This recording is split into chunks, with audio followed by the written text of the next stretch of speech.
Hey everyone, and welcome to Sasquatch Theory. In today's video, I interview a gentleman from the state of Missouri, and he has an amazing Bigfoot encounter to share with everyone. This encounter is not only exciting, but it's also very terrifying, and it will make you think twice about ever going into the woods again. This Bigfoot encounter took place in Swedenborg, Missouri, just north of the Gasconade River in Pulaski County. There has been many Bigfoot encounters reported in the Fort Leonard Wood area and all around the Gasconade River.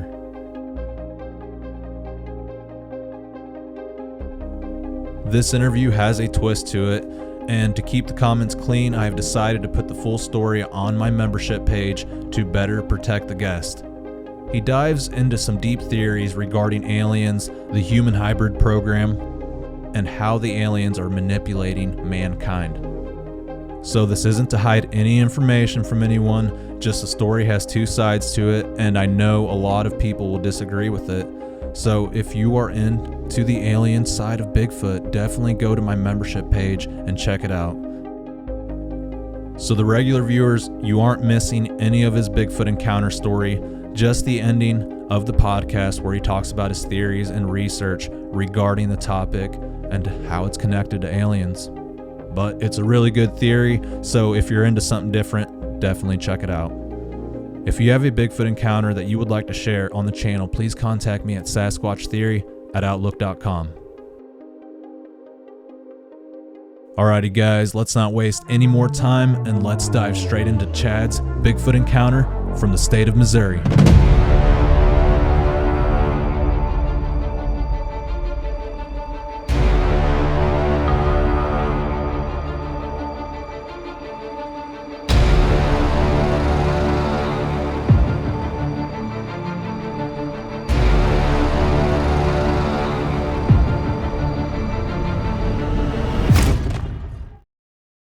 So this happened on Sunday, September 19th, 1982. It was my birthday. So the day before this all happened, my grandfather raised championship hunting dogs. He had 40 to 60 hunting dogs at all times. And he was constantly training them and selling them, because that's what you did in the 70s. Mm-hmm. And he, by this point, he no longer had any dogs. But the reason why I tell you this is because my grandfather was a professional hunter. He grew up in the woods in the 20s with 6 other brothers and 4 other sisters. And, he was just a guy of the woods, especially in Missouri. The day before, on the Saturday before, where we take off down out the driveway and down the dirt road and get up to T Road. Do you know where T Highway is in Pulaski County? No, I don't. Okay, so I don't know if you know the area very well, but as you're coming from Waynesville towards Buckhorn, about halfway down on the right-hand side, coming from Waynesville to Buckhorn, Mm-hmm. there's T Highway on the right. Okay, well I know where both of those towns are, so I know the general location. Okay, so you take a right and head towards Swedenborg. You know where that's at? No, I don't. Little tiny town between Crocker, Missouri, and Richland, kind of. Oh, okay, yeah. But you head towards Swedenborg on T Highway, and it's Palm Road 745 on the left. That's where we live down there. It used to be called Lewis Ridge because my family owned most of it. Most of them lived on the ridge. But so the day before we pull out off the dirt road onto the highway, and we get up to probably 40 mile an hour, and we're going. If we go there, if we wind up going there, I'll show you. But he all of a sudden slams the car into a stop. I mean, just slams it into a sliding stop on a real dangerous hill that people come up and down the hill at 65 mile an hour. He slams it in reverse, and we go back and back up the hill. And he starts saying, there's no way. It can't be. There's no way. It can't be. And we get back up to where he can look in this part of the field. And well, I'd been hunting there with him on that side of the road. And he told me, he's told me about the whole area around there because he grew up around there. And he said, I knew there used to be an old house place up there with an apple tree because me and him had actually stopped there and got an apple off the apple tree before in the year or two prior. Well, we come to a stop and he's looking at the apple tree and he's just looking at the apple tree. He steps out of the damn car and runs up the other side of the bank. And he's up on top of the bank, 20 foot above me there. Car sitting in the middle of the road with the door open. Now, my grandfather had a brother who lived in Washington State and did nothing but hunt bear. They're not scared people, neither him or any of his brothers were scared people. They're mountain boys, what they were. They're hillbillies. So I didn't understand at all what he was doing. So when he got back to the car, I said, what was it, Grandpa? What was it? Okay, man. Getting ready to rain. Got to go close the car windows. But so he says, go ahead. You got a question? I was going to say, can you say that part again? You kind of cut out there. Just the last 10 seconds. Yeah, so he got back in the car and I said, what was it, Grandpa? What was it? And he says, you'd have to know him. And his just meant he didn't really want to tell you or didn't really know. And so I said, again, what was it, Grandpa? What was it? And he said, you wouldn't believe me if I told you. And I said, what was it, Grandpa? What was it? And he said, I'm not going to tell you because you tell people, they'll think I'm crazy. So we go on to town and come back that night. That Sunday, my grandfather was one of those type of people that went into town every Sunday and went drinking coffee with his buddies in the morning and have breakfast and all that stuff. And I knew he was going into town Sunday morning early. I didn't ever go with him to just Sunday morning breakfast with his buddies and stuff, always just sat around the house or whatever. But I told Grandpa that tomorrow morning I'm going to get up and grab my poles and go down to the pond, the lake down behind the house. So a couple of years previously, I'm a mountain kid, I'm a hillbilly kid. I'm running around out in the woods just nonstop with a 410 or a 22 in my hand. I had hunting dogs of anything that I really wanted to choose, like rabbit beagles or whatever I wanted, Hounds that were too dumb to hunt anything but coons, anything I wanted to take, but I didn't take any dogs. I was just going down to go fishing. I told Grandpa that I'd try to fish up some fish for dinner that night.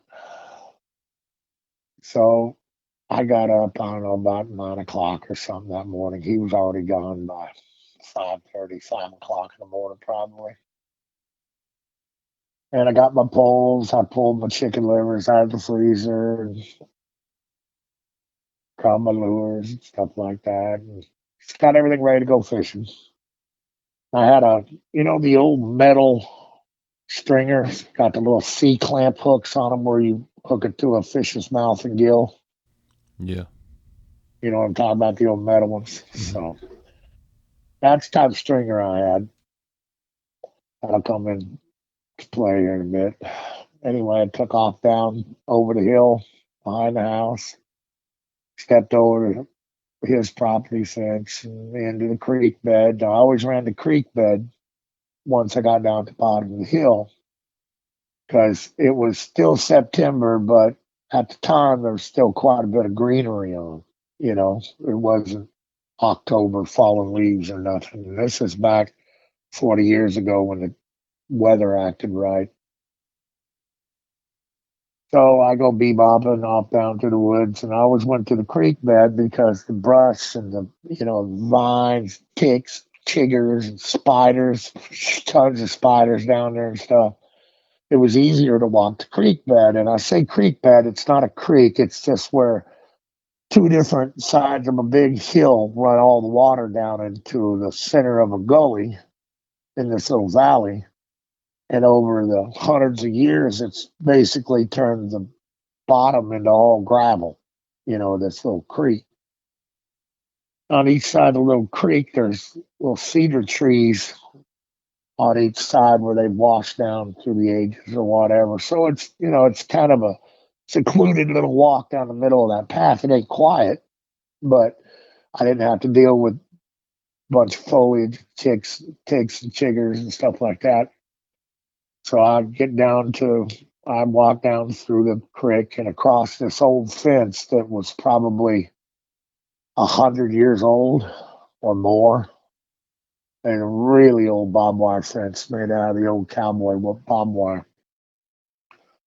And you step over it right at the end of the creek, really, where it empties into this pond that Earl Grice or Lee Hickey had made, I think. I think he made the pond, I'm pretty sure.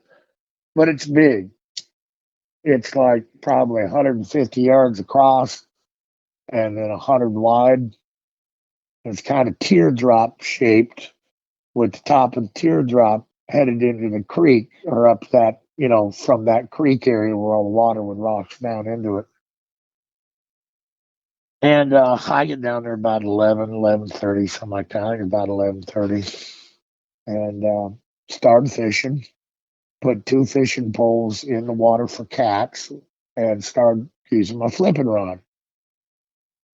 And I sat there for probably an hour and a half, flipping my flipping rod, catching little smallies and small largemouth, none of them really to keep, but I'd caught 4 different catfish that were probably over 4 pounds each or something, 5 pounds. There's a flathead that probably went 6. But I had 4 decent sized catfish on my stringer stuck on the side of the bank there. I walk all the way to the other side of it had gotten kind of hot and the sun was like right over the pond, and I realized it had been a little cooler, and I thought I was not getting really any bites on catfish anymore, so I thought I'd walk to the other side of the pond and fish a little bit. And when I got over to the other side of the pond, man, I just felt really weird. I felt it before in the woods around there, but I just felt weird. It just feels like someone's watching you. You stop, look around, and listen, but you don't hear anything, And I'm walking along over there, and I don't know why, but I turned around towards the woods, and a little pebble hit me right in the cheek, right beside my nose, right beside my nose, and it stung. That was the first weird thing that happened, but you tell yourself a lot of stories as to what things are out there or not, or what happened, and I'd convinced myself that what had happened was that a tornado had come through or high wind and lodged a rock up in the tree, and it was kind of a windy day. I thought, well, maybe this rock come out of a tree and hit me in the face. Well, it wasn't a wind, I'm sure of that. So I get back over the other side of the pond, and it's probably 1:30, 2:00. I had a watch on at the time, but I didn't look at my watch during this little area of time at all. And I'm sitting there, and I know that the Hickeys come home about 1:00 to 2:30 or so from church, and I don't want to be seen by them, although they don't mind that I'm down there. We've already talked to the Hickeys, but I go down there all the time. I would go down there every day of the week, sometimes for weeks at a time, and go down there and just fish and fish and fish and fish and fish. And I heard something. So so the lake is kind of got 3 hills on each side, with one big hill that at the time was pretty much cleared of trees and was just kind of a field going up over the top of the hill. And I heard when someone runs down a hill, like you're running down the hill, your feet make that clop, clop, clop, clop, clop, because you're trying not to go too fast, but you're going down the hill. Mm-hmm. Yeah. So I absolutely heard that square behind me. And I instantly thought, oh shit, Lee Hickey's coming down the hill out, to get after me or something. And I turned around and looked up the hill, and the sun was right kind of over the top of the hill, shining right behind whoever or whatever this was. And I said, Lee, I was just getting ready to leave. And I was just getting ready to leave. I'd already had my stringer pulled up, and I had my poles all gathered, and I had those old you can buy them in stores for like $5, those fillet knives that look like they got an Indian leather case and a wood handle and a real sharp bent blade. Mm-hmm. Yeah. So I had one of those with me. And I turned around to say that to him, and it's like I could see him coming down the hill, or the shape of him coming down the hill. I didn't pay attention to how big it was or whether or not I could see him real well, because the sun was right square in my eyes over his shoulder, or what I thought was him. And so I turned back to my equipment and I grab it up and I'm saying, Lee, I was just getting ready to leave. And then when I turn back around, there's nothing there. There's literally nothing there. So I kind of stepped towards the side of the hill, which would be over the hill towards this property, and I don't see anything. So I wasn't real sure whether or not I'd even seen what I saw. I knew I heard what I heard, but I wasn't, I didn't necessarily see Lee because the sun was behind him and it glared me in the face, and I immediately turned around to grab my stuff, and I was just going to stand up and talk to him. When I stood up, there's nothing there, and I got the ickiest, shittiest feeling you just had a real icky, shitty feeling, and it just made me bolt. So I just took off running like hell beside the pond towards the tree line. And I think it waited until I got right close to the tree line, because I heard it, you, and I turned and looked just as I got towards the fence, and this solid black son of a bitch, probably, I don't know, 8.5, 9 foot tall. It was huge. It probably weighed, if it weighed a half an ounce, it weighed 700 pounds or more. It had a solid black face, and I mean solid black. But its face kind of reflected the sun a little bit. Way I always tell people skin look is it looked like the skin on a cow's nose. It looked like hide still, maybe, but it was that smooth, kind of shiny skin on a cow's nose, but it was his whole face. Um, I didn't see him at any time that he chased me. I didn't see him to have a cone head either. He was just black monkey monster. Hair on his chest got a little brown and red as he would move. I'm sure that's just because it was thinner on his chest and abdomen, stuff like that. But he was solid fucking black. He was as black as he could be. So when I saw him, of course, I freaked out, 13-year-old kid. And I hit that fence the next 6 foot and just hurdled it and ran about 2 feet. And my mind told me that I better turn around because, he might be coming to kill me. So I hopped over the fence, went about 2 feet, turned to look over my left shoulder, and that son of a bitch made it all the way from over the edge of the hill where Lee Hickey's house was going down towards his house. And he'd crossed probably, it's been many years, but I'm going to say he crossed 100 yards in 2 seconds.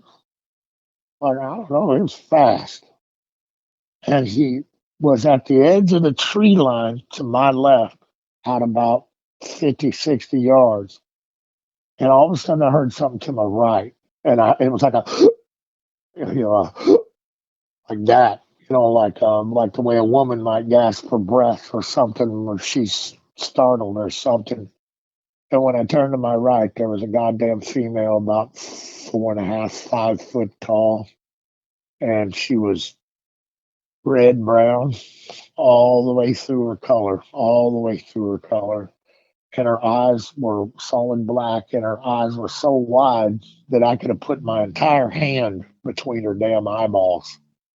So she looked kind of Down syndrome, but at the same time, she was a damn hairy monster thing, But she had a little one in her left hand standing there that was about 3 foot tall or something. And she kind of pushed it back behind her. And about that exact second, the male back to my left, he hollered again.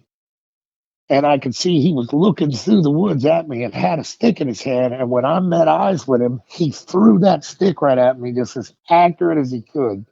It was probably a foot long and 3 inches round. And he threw it at me, and I literally turned my head because he threw it right square at me and it hit me in the left arm.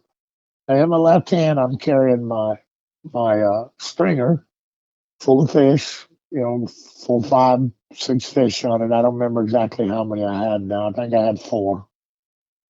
And I had my poles in that hand also, holding them around and holding my stringer. And in my right hand, I had my tackle box and that knife. And I freaked out and just started running down through that thing just as fast as I could because I had never, I had grown up in Washington State off and on, so I'd heard about Bigfoot, but it didn't cross my mind that that's exactly what this was at the time because I was just afraid it was going to eat me or something. I thought it might be a gorilla that was loose or something, Like, I really didn't know. Just a kid. And I'd been all over the woods, never seen anything like this, man. And I'd seen a black panther at 12 in Missouri on Fort Leonard Wood. I'd probably killed 35, 40 deer by the time I was 13. I'd hunted with dogs of all different kinds, coyotes, foxes, rabbits, everything. So I'm just freaking out. And I'm running down the creek. And I got to thinking, so you I couldn't really see to the right because there was just a wall of foliage now. And off to the left, I could see between the cedars and out through the trees, and it was still following me, watching me. And it would run when I would run and stop when I would stop. And I think about the second time I stopped, he threw another big piece of log at me, about 2 foot long or something. And by this time, I'm pretty much freaking out. I think I'd probably pissed my pants by this time. And took off running again. And it's run along beside me the whole time, and it's hollering. It hollered like 4 times. But the first time was when it hollered at me when it came back up over the hill, and it sounded like an angry holler. And the other 3, looking back on it, the other 3 kind of seemed like they were, I don't know, informing that female or others of where they were at or where I was at or where I was going. And I made that probably 100-yard dash down to the creek bed. And I knew when I got out of it, when I come to the end of the creek bed, there was going to be a short area where I was going to come out by the fence. And of course, the fence is clear basically on each side of the fence for a couple of feet. And it just I thought I was going to die right there. I thought that's where I die. It's just going to meet me at the top of the creek. It's just going to pull my arms off and kill me or something. And as I got up there, I could tell it was closer. It was probably 35 yards, 30 yards away, but it was right there at the front of this dry creek start with me. And I turned and looked to the right just to make sure I wasn't being flanked by something. I'm going to be killed by it. And this time he threw a stick about 1.5 feet long by about 5 inches long, and he threw it super hard. Like he threw it hard. And it hit me right between my elbow and my shoulder, and it hit me right on the bone. Left a bruise for like 3 weeks, but it took like 3 weeks for it to go away totally. But he hit me right in the arm with it. This is where you're probably not going to like my story.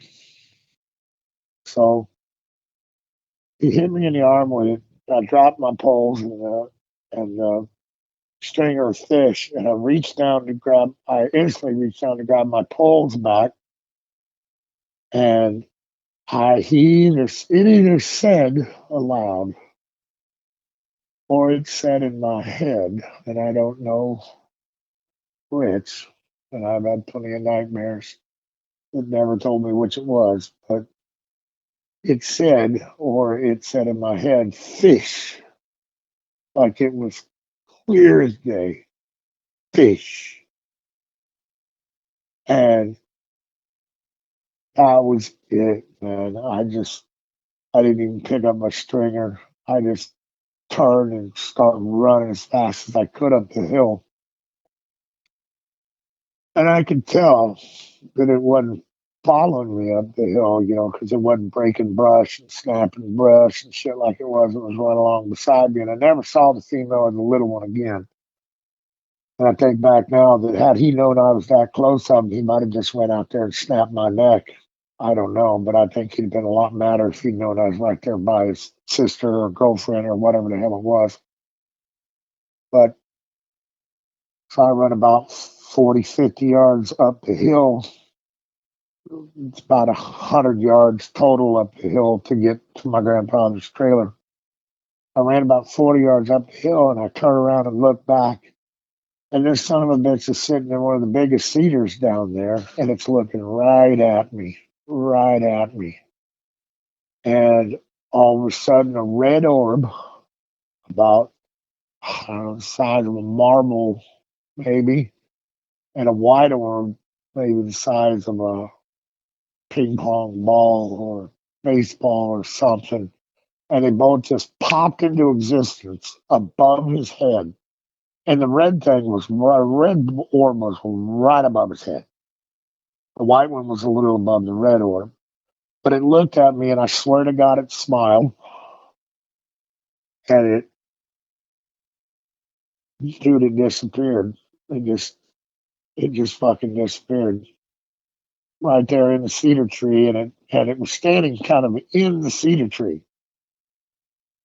And the cedar tree wasn't displaced. Like the cedar tree wasn't breaking because this giant bodied thing was standing in it. It was almost like he was standing in the middle of it and it wasn't bothering it.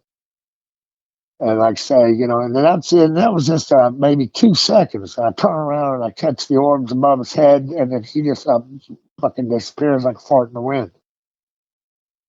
I turned around and kept running up the hill, come around the backside of the trailer to try and see if my uncle or anybody's home, and there wasn't nobody home yet. My grandfather wasn't home yet. So I ran in the trailer, went back to my grandfather's room, and grabbed an 1100, and then they're always sitting there loaded. I grabbed an 1100 and went into my bedroom to change into a pair of sweatpants because I'd pissed all over myself when I'm watching out my window in my bedroom to see if I see anything, and didn't, and sat in the living room for another hour and a half with a shotgun and a pair of sweats, just basically in a stupor as to what happened. And my grandfather come home, and I told him that I'd been chased out of the woods by Bigfoot. And he looked at me real strange at first, and he said, "Oh, hell, you didn't see no Bigfoot." And I said, "Grandpa, I got chased by the goddamn thing, and I saw a little female and a little one, too. And I was right behind the house." "Oh, hell, you didn't see that." And I said, "Well, I did see it, Grandpa, and I'm not ever going back in the woods ever again." And he said, "Well, you don't need to tell that story on yourself, or people will think you're crazy." Well, that's the same damn thing he said the day before. when he had to crawl out of the car in a dangerous area to get up on top of a hill where an apple tree was at, that he said, "You'd never believe me." So the only other thing I had past that is a year and a half later, I think I had one staring in my window, maybe the same one. And the trailer was way up on blocks. Like this thing would have had to have been, shit, out 10 feet tall at least.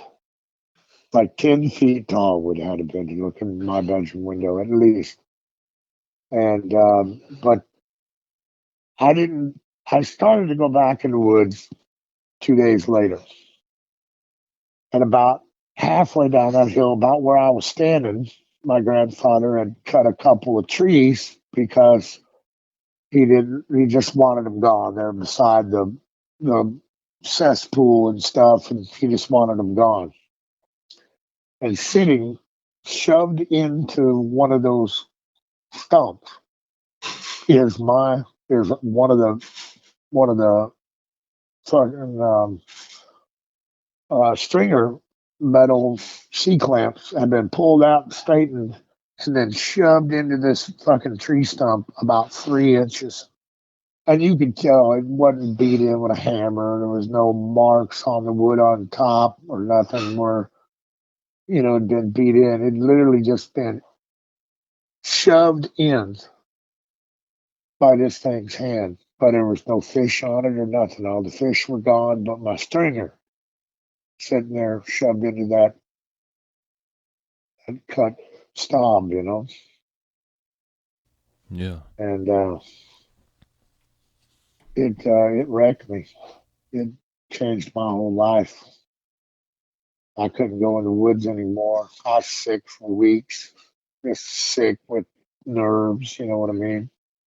Mm-hmm. And when my grandfather didn't really want to talk about it at all, so I just, he just wasn't going to talk about it. He just wasn't going to talk about it.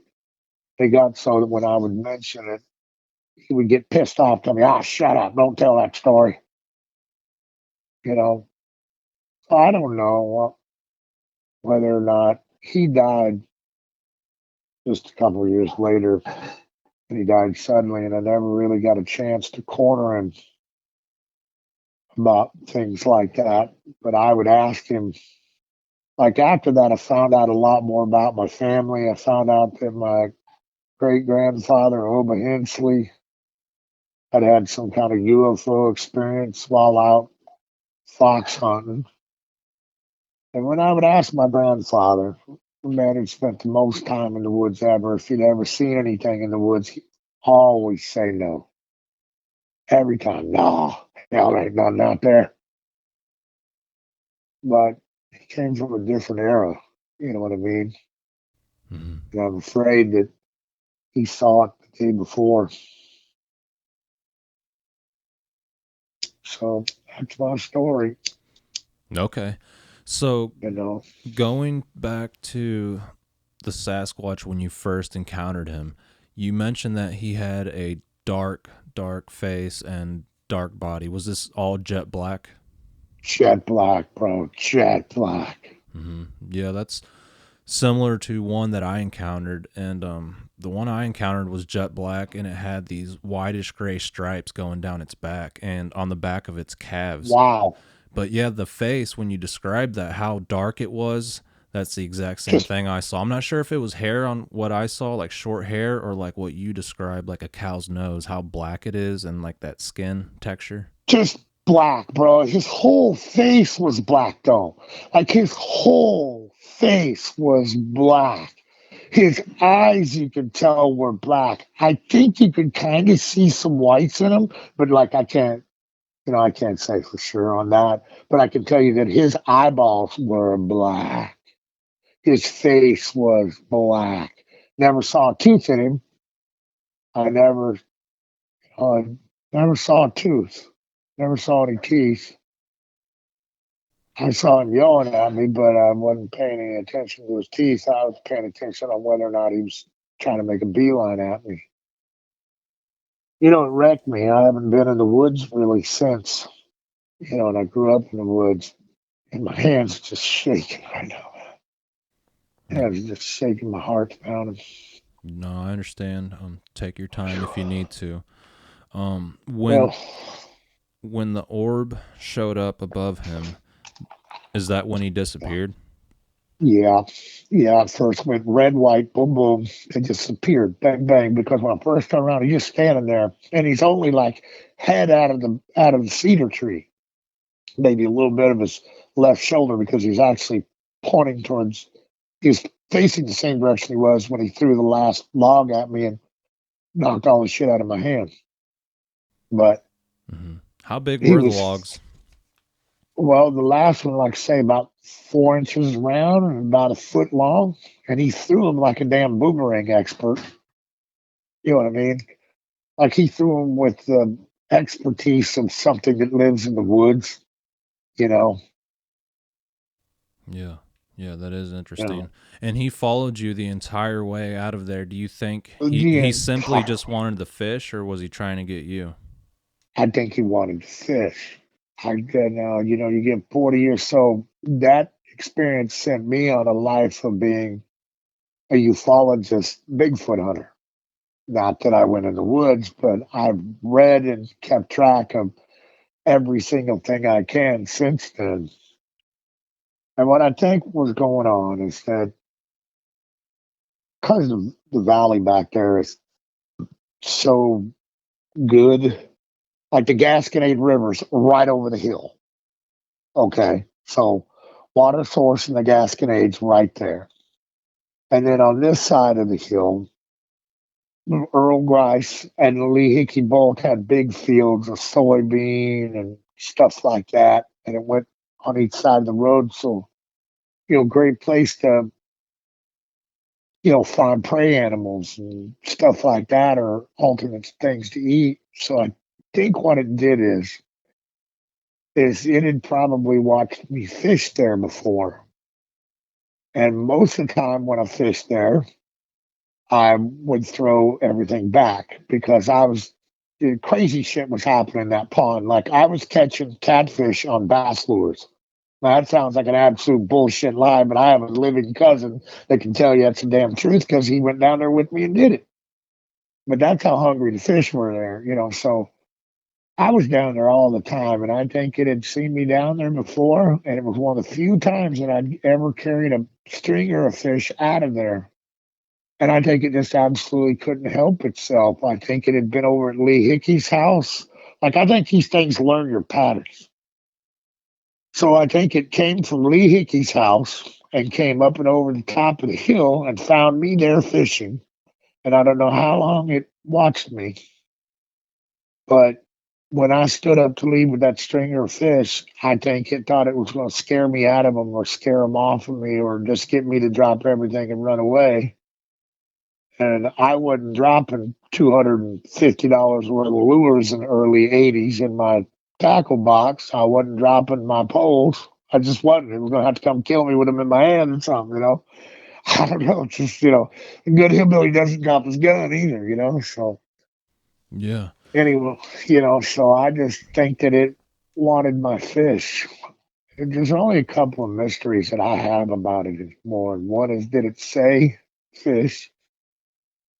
Or from what I've learned over the past 30 years, that it say fish in my damn head. And I don't know. Yeah, a lot of people have mentioned the mind speak situations. I think I know where this area is. Is it located by Fort Leonard Wood, the army base? Yeah, but it's 25 miles from the base or so Mm-hmm. driving, you know what I mean? Yeah, but Because you there's got to a. go 7.5 miles out 7-4 out T Highway, Mm-hmm. and then you got to turn down Farm Road 745 and go about a mile or a third or something like that, or oh yeah, about a mile, and then it was down over the hill there. Yeah, there's a lot of forest out there. If you would dive into the juvenile's description the best you can, The please. young ones, the young ones, the young Yeah, ones. yeah, the little ones. If you would describe the So the details and female features. looked like. So the female's color was exactly. Have you ever seen the show Land of the Lost? Mm-hmm. Okay, so the female looked just like Chaka as far as his her color Mm-hmm. and the way her fur looked.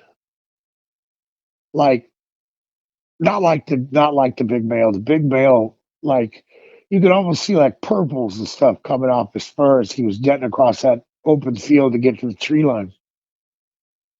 You know how black will almost look like it's got a purple sheen to it, you know? Mm-hmm. Like that's how he looked. But she was just light brown, just caramel brown, and her hair was matted like hell. And she had a retard's face. She had big eyes, and she had just a normal kind of nose. I can't really place her nose. Her mouth looked normal. I don't remember anything being abnormal about her mouth, but her eyes were black too, and they were so wide. They were so wide. Her eyes looked like they were literally on, like the furthest outside edges that her eyes could be, but still looking forward. This huge spot between her nose, and the skin was gray. Like the skin on her face was gray. It was not black at all. It was solid fucking gray. And she didn't have any hair on her face, but neither did he. He had hair around his face, but he didn't have like a mustache or anything like that. I've heard people talk about they can tell they have beards that go into their fur. I didn't see him have a beard. Like I think he was probably a juvenile, really. I think that was his sister and little one. And the little one looked just like him. The little one had a little black face, but it had whites in its eyes, or had whites around the blacks of its eyes. I definitely saw that, but it looked just like him. It had black hands, it had black fur, and it was solid black.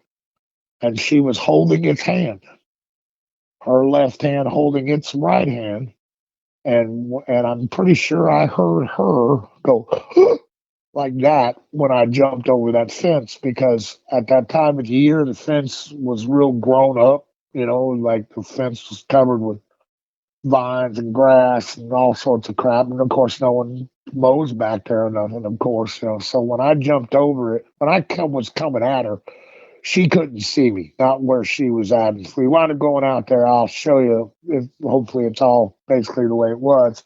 I'll show you where she was standing. She's standing right beside a tree too, and she made that gasp. I turned and looked at her, and she pushed the little one back behind her. And then immediately I heard the male yell, and I turned back and looked at him, and he was moving along the outside of the trees. And when I turned back to look where they were at, they were gone. Her and the little one were gone. But I didn't stay. I instantly stood up and started running again because I thought, I got him on my right and I got him on my left. Yeah. But yeah, she was solid brown, matty, screwed up hair. Like she looked like she'd been laying in bed or something, like she wasn't groomed like the way the little one or the big one was. Yeah. Just Maybe they trying to were hurting for remember. food. I think so. I think they're just kind of opportunistic too. You leave a 55-gallon barrel of dog food outside on the porch where they're around, your barrel of dog food's going to start disappearing, you know? And so I think it was just an opportunity. And maybe it had seen me through the years and grown up watching me. I don't know because it sure could have grabbed me and pulled my head off. It sure could have definitely came straight to me, but Yeah. it didn't. And when it It was stayed on the following you, outside. sorry, when Go it ahead. was following you, could you see it the whole time? Well, so, I'm freaking out. My mind's just freaking out the whole time. I'm just a kid, man. You know what I mean? I'm literally turning 13 that day. And I can't even explain the freak out. Like, I sweat and I piss my pants. So it was, I just think it just wanted my fish. I don't think it had plans to kill me. Although I think that if it had known that I was that close to that female and that little one, I think he'd have come right through the woods right at me. just come right at me, because I don't know. I just had that feeling that, you know, that I screwed up by seeing them. It's the feeling I had, you know, or that I was in better danger, more danger because I just saw them and startled them. Yeah. So it was around 8 or 9 feet tall. How wide do you think the chest was? 4 foot, like, yeah, it was wide, bro. Hmm. Huge upper body. It was shaped in a V, though. Like, not that its legs were too small for its body, but like two different times when I was standing on the outside of the edge of the trees there, throwing shit at me, like it was faced right at me, and it was just a V body. It was just massive, and the the stick that he broke the stick that he threw at me at the end because he reached up and snapped the limb off, and I was turning to look at him because I'm watching both ways. And on the right, the woods are starting to get a little thinner as I get to the head of the creek area. So I could see further in the right, and I could see that they weren't out there. So I was constantly looking right, looking left, looking right, looking left, duck down, try to look underneath the cedars and see if I could see where the son of a bitch is at. And of course, he'd be looking right at me. We just meet eyes. He'd be looking right at me. But he had a hold of a branch, and it was an older branch, I'm sure, because it didn't have like 8 foot of limb on it, and he broke it off. And when he did, it sounded like a 22 250 went off 50 yards from me, just bang, real loud. And that's the stick I'm sure he used to throw at me the last time and hit me in the arm. Yeah. I had a bruise. It hit me all the way to the bone, and it hit me flat. It hit me flush. Like, I don't know how exactly he threw it, but he threw it and it hit me flush. Like, the end of the stick didn't hit me. The exact flat, long part of the stick hit me at the perfect time, right in my shoulder or right in my arm. And it clapped the bone hard enough that made everything drop out of my hands. Yeah. And when it disappeared, did it just completely vanish, or did it look like someone threw like dirt in the air and it got taken by the wind? Can you describe that a little more? So I turn around, and when I got about halfway up the hill, I turn around and look. At first, I didn't see it, and then I saw it looking right at me, standing in a cedar. And the cedar was probably 8, 9 foot tall, 9 or 10 foot tall, and he was standing in it like he butted up against it with his body or something. But the tree wasn't displaced, and the tree didn't have any breaks on it either that I could see when I got my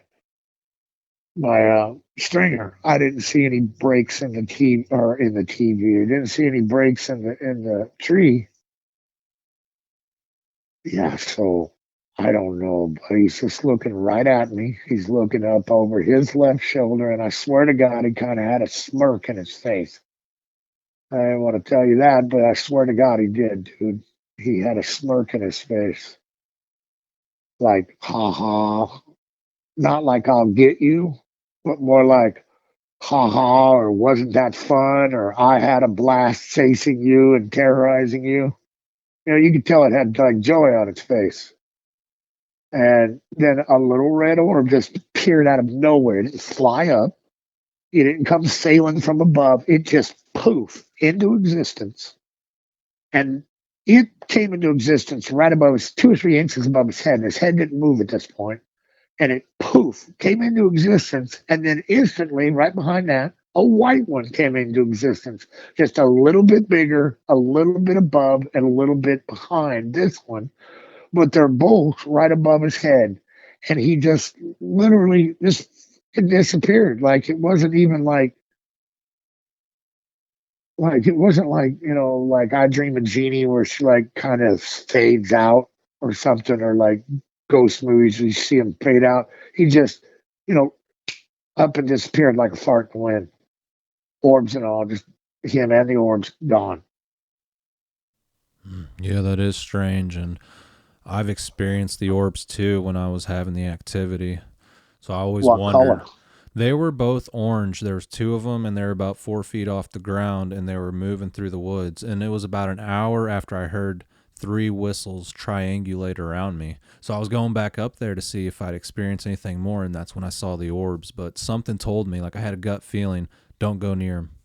And the like I was thinking, it was either cell phones or someone with lanterns walking through the woods, but you didn't hear any Trying to footsteps. reason it away. Yeah, Yeah, yeah. trying to reason it away. Yeah. What time of day was this, and what month, if you can remember? It was September 19th, 1982, my birthday. Okay. I was 13 that day, Yeah, you born in mentioned that. '69. Okay. And it started about, all right. So I'll tell you another thing that I don't like to tell people, but it's true. I guess I should tell you. So I'm damn sure that I left the lake there, or the pond, at about 1:30 to 2 o'clock. Because I know how long I'd been down there. And back in those days, everybody wore a watch. Unlike nowadays, everybody looks at their phone for the time. You actually wore a watch in those days. And I had one of my grandfather's watches on, old Timexes. I'm sure you can remember them. You know, you never had to, they literally self wound and all that stuff. And I'm just sure that I looked at the watch and it was right around 1:30, about 30 minutes before this happened. But so that makes me taking off about, let's just say between 1:30 and 2:30, okay, to take off flying out of the pond back up to the trailer. So that distance is about a quarter mile, maybe. And it's brushy terrain, it's definitely brushy terrain. And then that hill makes up a third of it or a quarter of it. But that doesn't make any sense to what time I got home. And after I grabbed the 1100, changed into a pair of sweats, walked into the living room, it was like 10 after 4. Yeah. So you had some missing time there. Well, I don't have any memories of doing anything else. I don't have any memories of gray aliens, which I've studied for years now, but I absolutely had missing time, that's for sure. Yeah. And you mentioned you felt sick after this encounter. Oh, yeah. Yeah, I was sick for a couple of days afterwards, and I don't know if it was just nerves and guts and nightmares and shit, but I was physically ill for, I don't really remember how long. I know I was ill for a few days because I couldn't get up the guts to even go outside, for a week probably. But I went back down. I stepped back down in the woods with my grandfather while he was messing around by the cesspool and cutting brush and stuff, and that's when I found my stringer. Come up and showed him too, and he said, "Yeah, you just dropped it." And I told him I found it stuck in the tree, and he said, "Yeah, you just tripped or something." It's like he did not want to, he just did not want to play into it at all. He didn't, he just didn't have any comment for it. Yeah. Yeah. A lot of people get that way. If you would describe the feeling you had prior to the encounter. So when I went over to the other side, after the catfish died down, I put a couple on the string and I went across the other side of the pond. It's Obviously, I think I felt something over there. I heard stuff moving in the woods, without a doubt, because I was constantly turning around looking. I didn't know if there was going to be a deer or something. At the time, you didn't have to worry about mountain lions and black bears in Missouri, really. Now, I say that, but 2 years later, we caught a mountain lion on that ridge. Or we didn't, the game department did. I'm sure you probably find that in records. But so we didn't know that there was mountain lions and bears out there because there was just never any mountain lions and bears out there. We hunted everywhere, all over the state, on Fort Wood, north, south, east, west, ran rabbits, coyotes, foxes, everything you could hunt. And I never saw a bear there. Never saw a mountain lion, never saw a cat track. Um, saw a bobcat a couple of times there, but not a big cat. And shit, I forget what you asked me to tell you. What was the feeling you had? Can you describe it? Like, did your heart start racing? Did you feel sick to your stomach?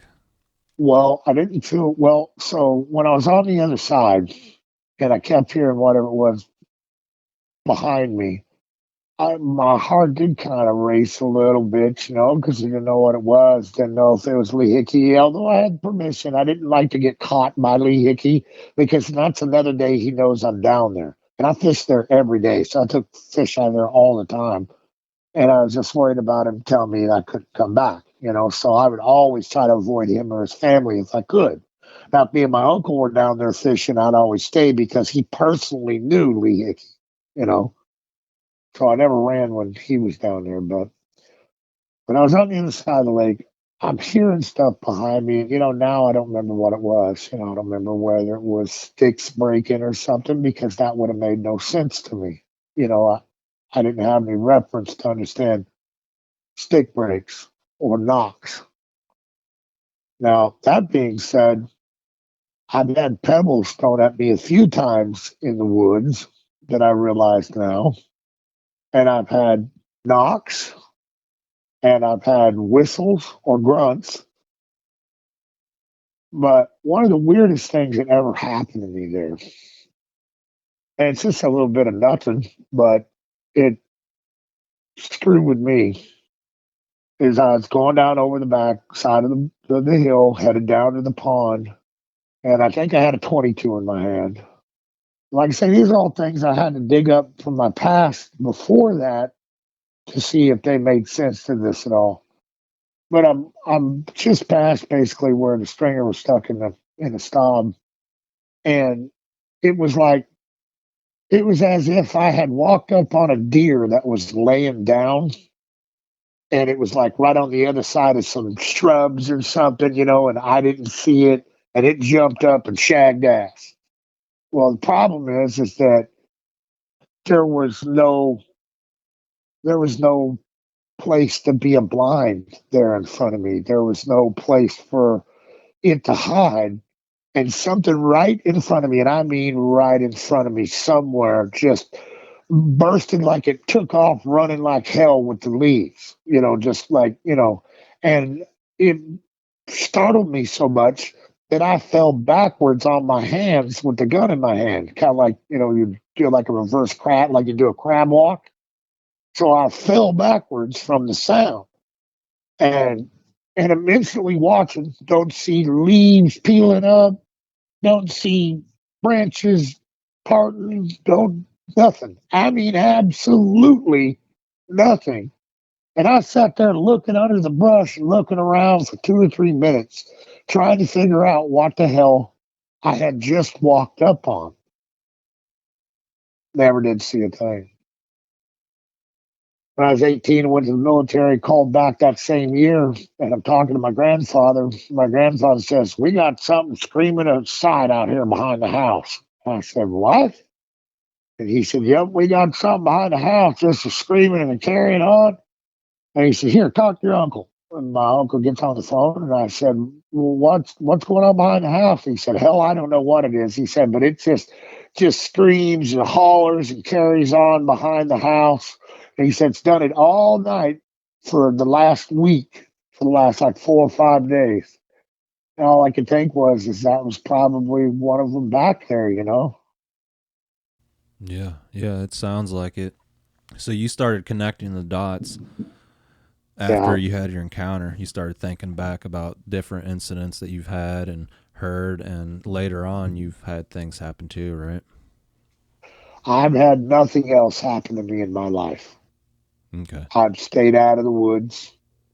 I don't hallucinate on a daily basis to speak to ghosts. What about You know, UFOs? Have you ever had any UFOs visit you? I have never had a UFO encounter. I've never seen one up close. I've seen them. I've seen a couple of them in the sky. I had one respond to me one time with a laser light. Um, but I've never had a UFO like on my property or around the house or graze in the house abducting me or anything like that. But that being said, there's a couple of strange stories in my family's history.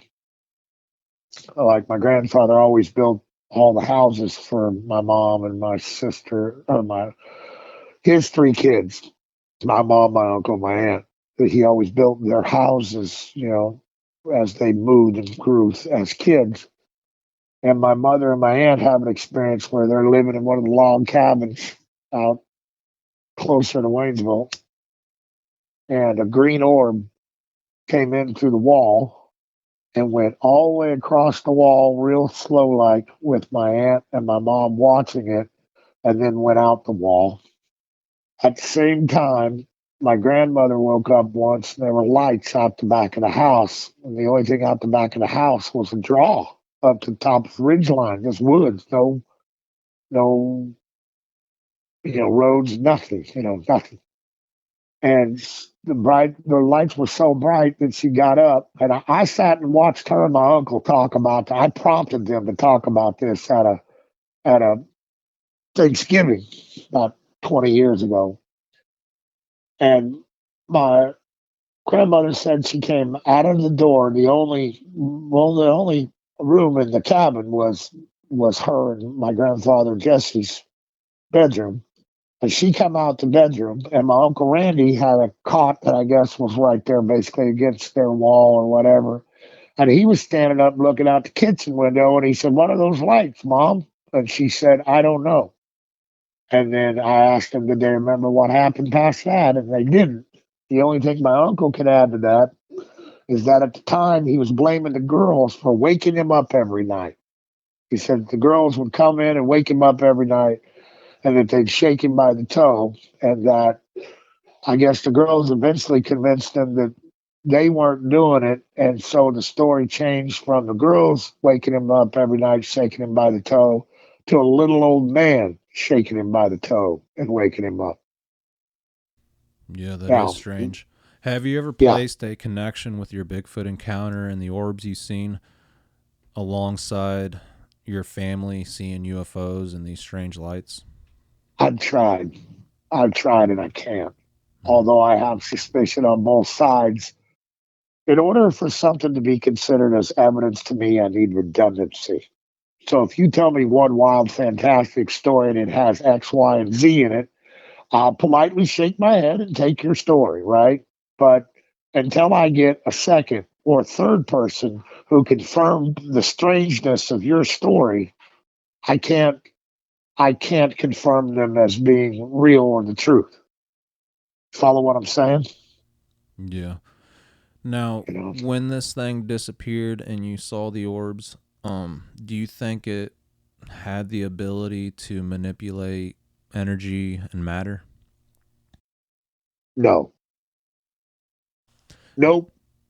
Do you think it's something paranormal, like something else behind all of this, or do you think it's actual primate hominid creatures out in the woods? I'm pretty sure you're not going to like this answer because you just asked me a bingo question. So I've done nothing but ufology and Bigfoot work since I was 13. So I've been on this path for a long time. I'm 53 now. I've been doing this for 4 decades. One of the guys that I grew up with, named Jason Firth, who wound up killing himself, was an abductee friend of mine. And he would tell me all sorts of shit about being abducted, right? Never had any Bigfoot stories or anything like that, except one. And he would show me triangular marks on his body or holes in his body, like holes in his skin, like as if you took a pin, punched a hole in someone, and it'd always be kind of light green and healing. So you'd have them regular. But he helped set me on a trail to understand ufology at the time. So now I'm going to speed up to your question and give you the answer you're looking for. Bigfoot are just another primate hominid on the planet. They are not interdimensional. There's no need for an interdimensional being to have sweat glands, hair follicles, eyes that see at night on a specific planet or see specific rays of the sun on a specific planet.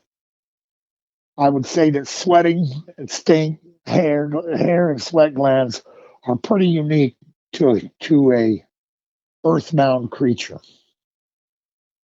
But Bigfoot, I began to understand something about 10 years ago.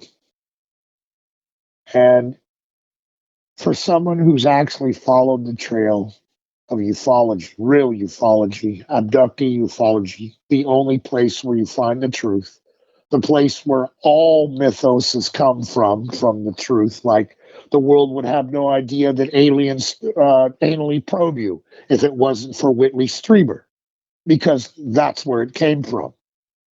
That's why people know what an anal probe is. How do they know that they're gray beings? Well, they know that from Dr. Simon's book with Betty and Barney Hill.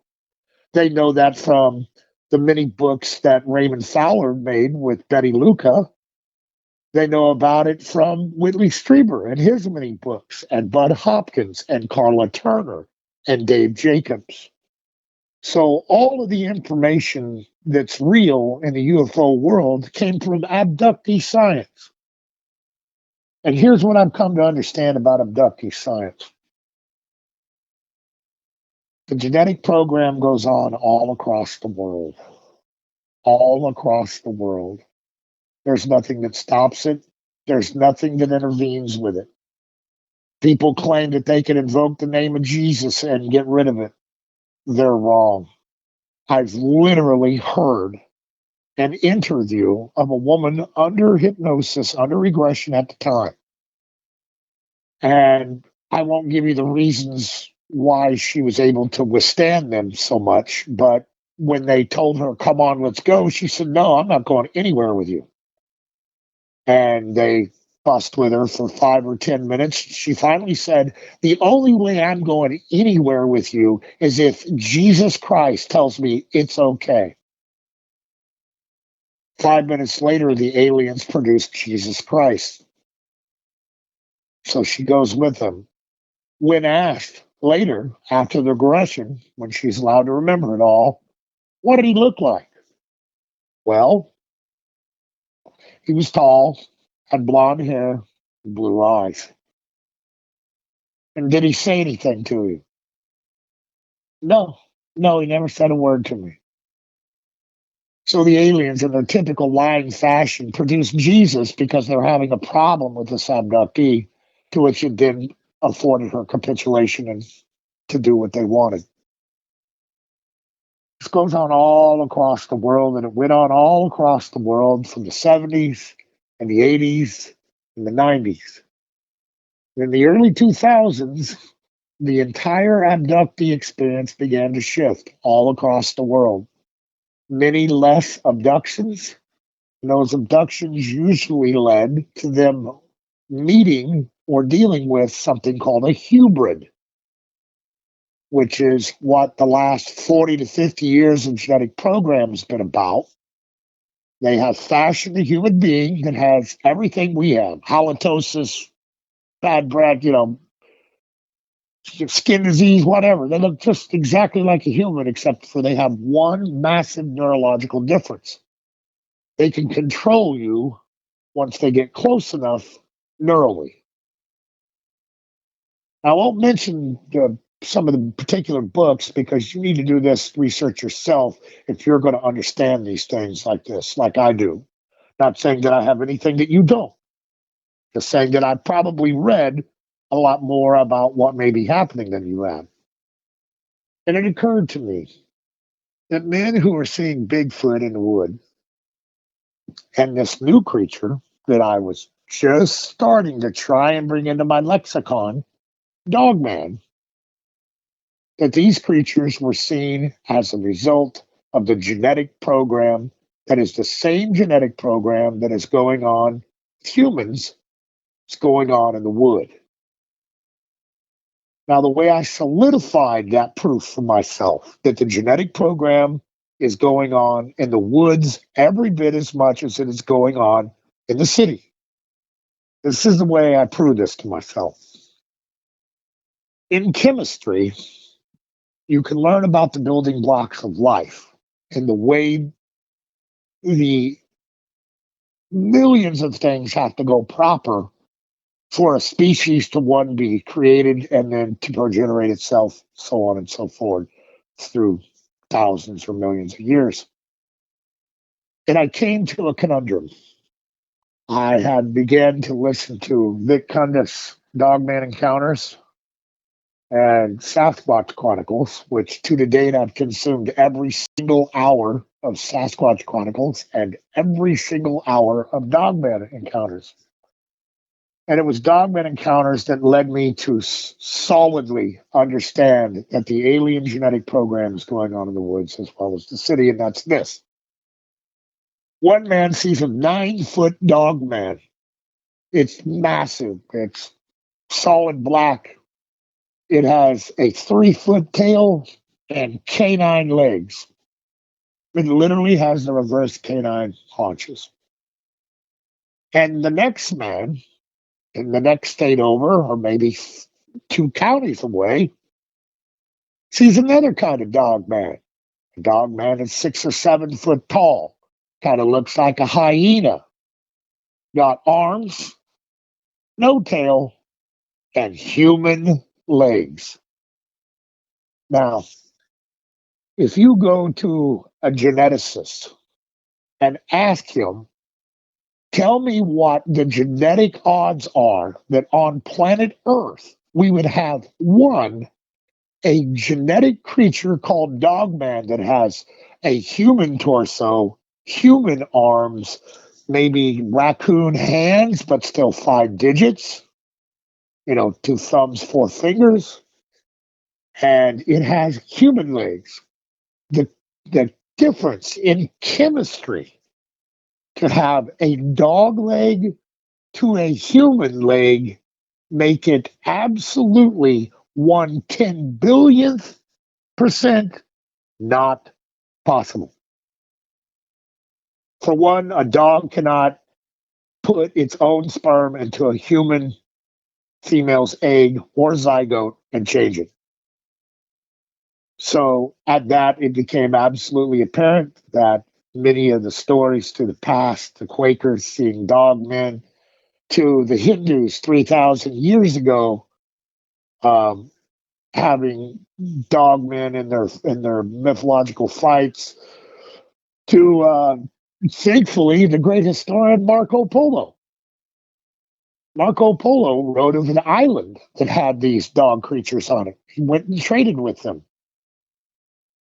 So it's pretty apparent to me that through all the genetic freak shows that Betty Luca and Whitley Strieber and Debbie Cobble and Linda Cortiel and all of these real abductees that have been handled by the greatest abductee scientists in history are going through the same genetic program of whatever's going on in the woods. Yeah, that's kind of been my theory too, just because you find so many different variations of Sasquatch. Most of them look completely different from one another. And like you said, the Dogman thing, all the different cryptids. and all the compiling evidence of people that claim they've been abducted by UFOs and how their stories are so similar and how there's experiments going on. Yeah. Yeah. So the main thing that's been going on for the past 20 years in abductee ufology, which I have a good friend, I have live video of an alien. Literally, I have a picture of a Bigfoot that is looking over a fence in Australia, and it's just his face, but he's got his head cocked sideways, and it's just on the edge of the frame. But right square in front of him, about 10 foot, is a rod. You know what I'm talking about? No, I don't. Not sure if I've seen Okay. that. Okay. So alien craft have all sorts of little scout vehicles. They have all sorts of little scout things. And that's because the aliens are scared to death of humankind. And the number one rule of all of this is humankind can't know. The second rule is humankind can't know. And the third rule is humankind cannot know. So for the past 20 years, what abductees have basically been doing is teaching these hybrid people what a fork is. What food do you eat with a fork? What side of the plate does the fork go on? When do I use a spoon? What's the knife for? Why so many different kinds of knife? Where does the kitchen table go? What is a tablecloth? When does it go on? Do you eat the tablecloth? Does every home have a TV? What channel do you watch? How loud should it be? Every single thing that you would learn, a billion different things from growing up on planet Earth, they have been taught over the past 20 years. Yeah, that I is find it interesting. very strange that as these creatures, these humans, these hybrids, have a plan. It was outlined by Dr. David Jacobs in 2016 in his book, Walking Among Us, The Alien Plan to Control Humanity. Now, this man's in his 70s and he spent his entire life doing this job. His best friend was Bud Hopkins, probably the greatest ufology researcher in history. Without a doubt, a man who was given more experiences than even J. Allen Hynek during the 13 years he ran Project Blue Book. Without a doubt, Bud Hopkins had more. He had more drawings, he had more statements, everything. He was the greatest ufologist in history. So all of Dave's previous books had a certain theme, but they weren't ominous. Okay, when Bud got sick, Bud decided that he was going to have one last chance to explain things to the world about ufology. And so him and his wife, Carol Rainey, wrote the book Sight Unseen. It sits right here in front of me right now. And it is the world's most definitive book on UFO invisibility. That's the occupants of or the craft itself. Okay. So everything that Dave Jacobs experienced through the last 40 years, he experienced with Bud Hopkins. The world would not know that they were taking eggs and making little aliens out of what they're taking from humans if it weren't for Bud Hopkins. Dave Jacobs recounts the first time in '82 when Bud called him and said, "You are not going to believe what I just found." Which he said, "Oh, what did you just find?" And he said, "Do you remember when I told you about a year and a half ago that this woman had eggs removed from her and they said they were going to make children out of them? She was just taken aboard a UFO last night and shown a small hybrid child. I'll say it again. The world would not know these things if it were not for Dave Jacobs and Bud Hopkins." So, when Dave Jacobs came out with a book that basically said that they had fashioned their human, they had taken their 40 years and they had fashioned their human. And now these humans were moving into apartments on the planet 2 to 3 deep. That's when I started to go, okay, so now I'm hearing things in the Bigfoot world and about Dogman. That's when I started comparing notes to what is seemingly that genetic program. And it's clear to me that Dogman has not only gone through the genetic program once, but he's gone through it a couple times. Yeah. I also had to contemplate the idea that Bigfoot is not just here, it's not just there, and it's not just over there. It's fucking everywhere. It's everywhere. Now, how does it get everywhere? Yeah, that is strange. And man has conquered all the animals on the earth, I think, and Bigfoot Yes, doesn't fall underneath that category. that's Okay. because Bigfoot can be dumped out of a UFO completely invisible. So let me explain to you what I think is going on here in the Bigfoot world, and then I want to ask you a question. Okay. So these men are out here in the wood, and they will ignore an orb in front of them as being something from a UFO. Why? Because they haven't done the research. They haven't read 45 books over 40 years about abductee research and how orbs are an absolute commonplace thing. Orbs are sent to spy on abductees on days when they're not even being abducted. Same with grays. Same with ships. Same with creatures. I find it disturbing that now people are seeing shit like the rake. I'm not saying the rake's real. I don't have enough evidence for it. But I am saying it has a question mark above its head now because of the amount of people who have seen it and because of the few choice pieces of video footage.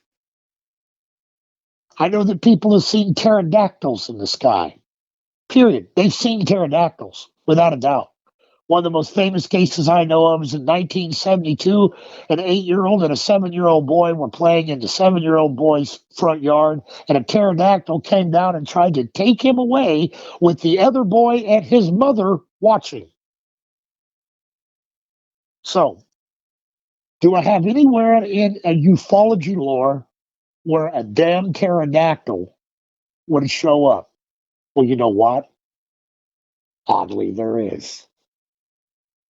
Betty Andreas and Luca one time while having in a conversation with a quote, what I call an in charge gray, because some grays will stand around and do nothing except what they're told, while one gray is in charge and is commanding others to do this or that or come or go.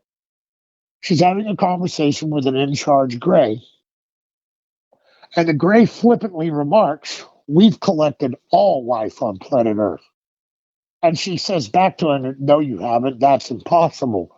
There's hundreds of millions of years of life on this planet that you haven't been able to get. The in charge gray then takes her away from the area where he's doing the normal abductee things. Let me get in your mind, lay down on the table. Machines begin to take samples and things from them. If they begin to have too much pain, they'll tell you you're not feeling any pain. Then you tell them, yes, I am feeling pain. And then a gray will come over and basically mind blast you, or an insect like one will come over and mind blast you and put you out of your painful misery. The next thing you know is you wake up and you're in bed. So Betty Andreas and Luca is taken to another part in the ship where this in charge gray shows her a quote caveman in suspended animation and something that looked like a gel, like a whole compartment filled with this gel, and he's inside it. But there's other creatures in this area too, frozen in suspended animation. A mastodon, a caveman, and other creatures. So if I'm trying to tack on an intelligent answer to why would someone see a pterodactyl, the first thing I'm going to have to say is there is no breeding population of pterodactyls on planet Earth. There isn't. It's not possible. They would have been seen in much different fashions many more times. But I can tell you what they do have. They do have a ship somewhere absolutely chock-a-block full of animals from this planet. Now, do they have problems with storing them? Do they have to bring them out and let them fly around and eat a little bit? Is this why we have the Mokele and Bimbe? Is this why we have pterodactyls seen? Is this why people sometimes say they see actual dinosaurs? I think if there's any given reason why these experiences can, one, be real, and two, that the creatures that they observe are real, come from that one case from Betty Luca in the early 70s where she was shown a caveman and a dinosaur. I do feel like the Sasquatch are connected to UFOs just because the mind speak, the invisibility, and the orbs.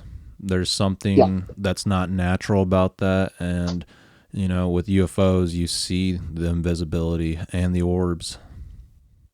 And the, You know, if you take a creature that can talk to you by its mind, mm-hmm. and then you put it in a million-year evolution, you know, it's basically going to lose everything it needs to exist here almost. Because with mind communication, you no longer have to have audible ears to communicate. The only way you need them is for hunting. Yeah. And I can tell you that for the amount that people see, they're not eating enough. They're not eating enough.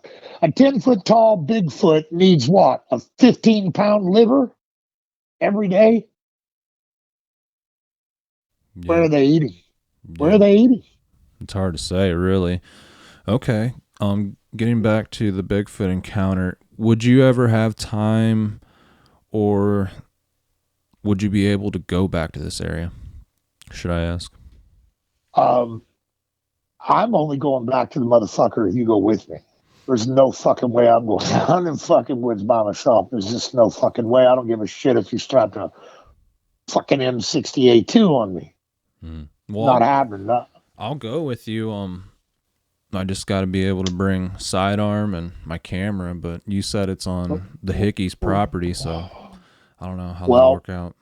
Well, what we'll do is we'll go back up onto 745, and whatever's there, whether it's a house place now, I'm sure my uncle's house is still there.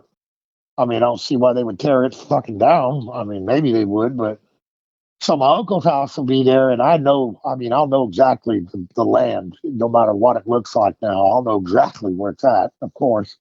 But I think that if you and I just pull up, politely knock on the door, and say hi.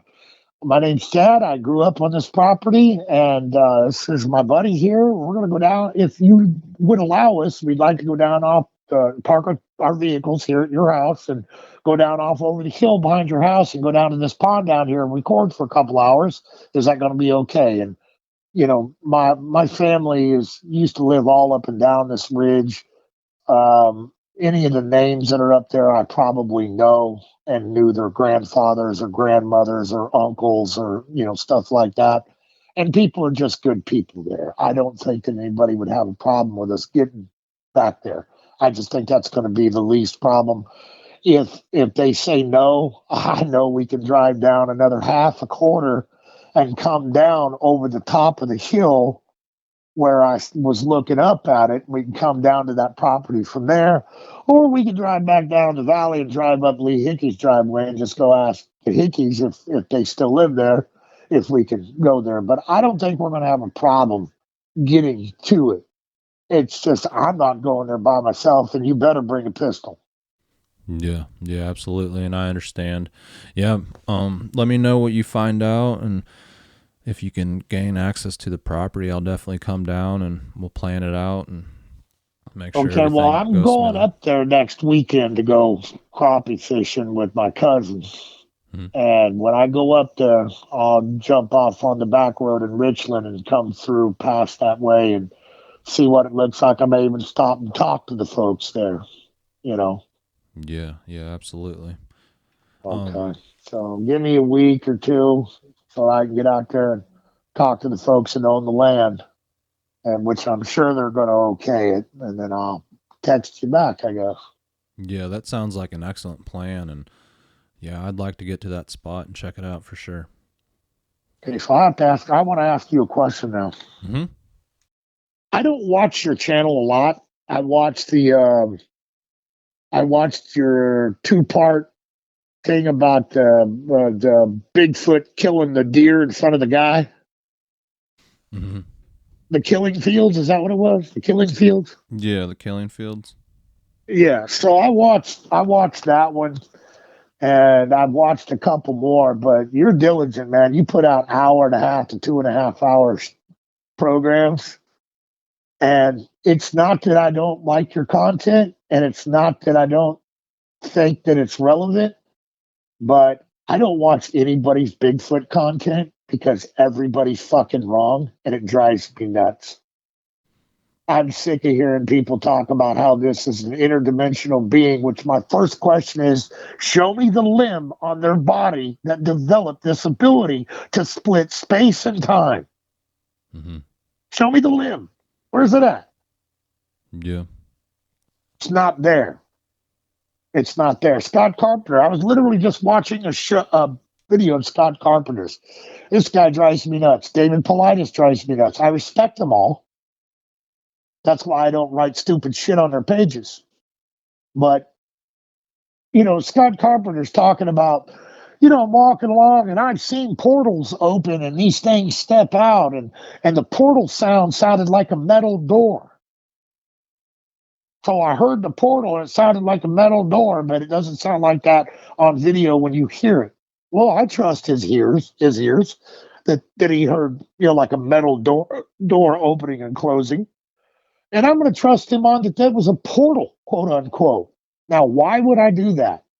Well, because everyone from Debbie Cobble to Linda Corteil to Whitley Strieber to hundreds of other witnesses have explained seeing a portal open up near them with maybe a separate sky or a completely different interior through the square, a creature step out, the portal closes and away it goes. And these are all portals, quote unquote, related to alien ufology. So I'm not going to buy onto the boat that a 9-foot tall, shaggy, hairy monster who smears a little shit on the back of his leg so he can scent bomb you, which is the way I think that happens. That's why they smell sometimes and they don't. I don't believe that them sons of bitches are carrying around tech that they developed to be able to step in and out of portals or to go invisible or to make no noise. Or to make no noise walking completely through the woods until they're 10 foot to your right. I don't believe those are innate abilities. I believe those are abilities bestowed upon them by a piece of tech. Yeah. The real tragedy of all of this may be, and I know you haven't read this, and if we meet up, I'm gonna bring you the book and I'm gonna let you have it and you can mail it back to me because I want you to read it. So it may be that the Bigfoot species is sequestered, that they are given a mythology, and so they act accordingly with it. Man is their enemy, the aliens are not. You know who Mike Patterson is, right?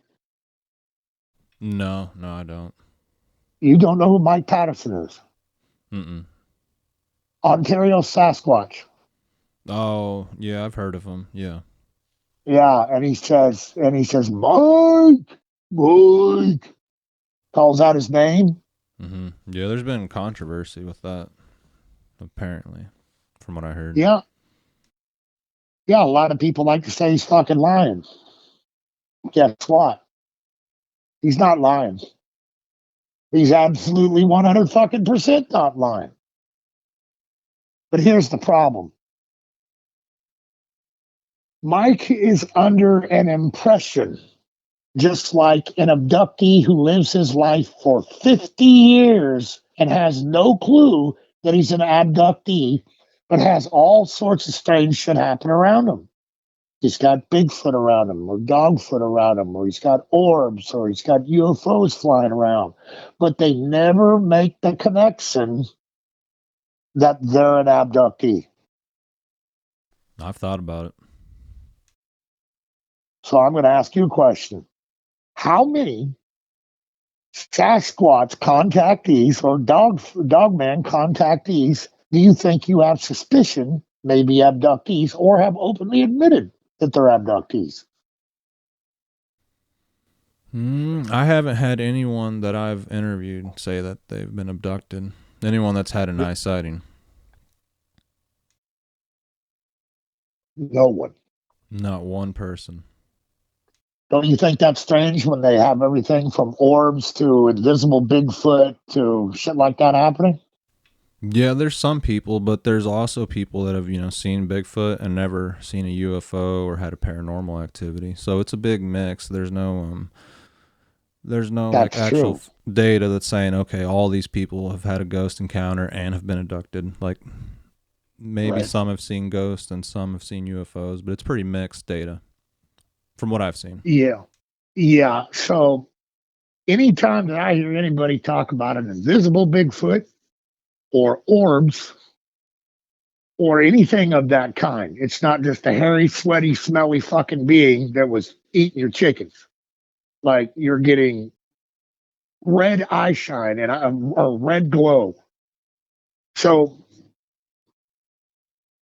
the aliens have been chipping people since time immemorial, is my guess.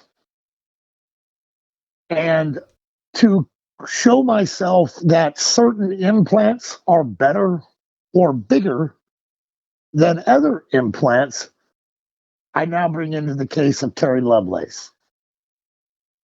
Terry Lovelace wrote the book Incident Devil's Den. But the part I'm looking for comes at the end of this book.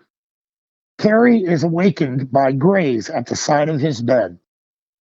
And in this experience, he can tell he has more mental control than he normally ever does during an abduction experience.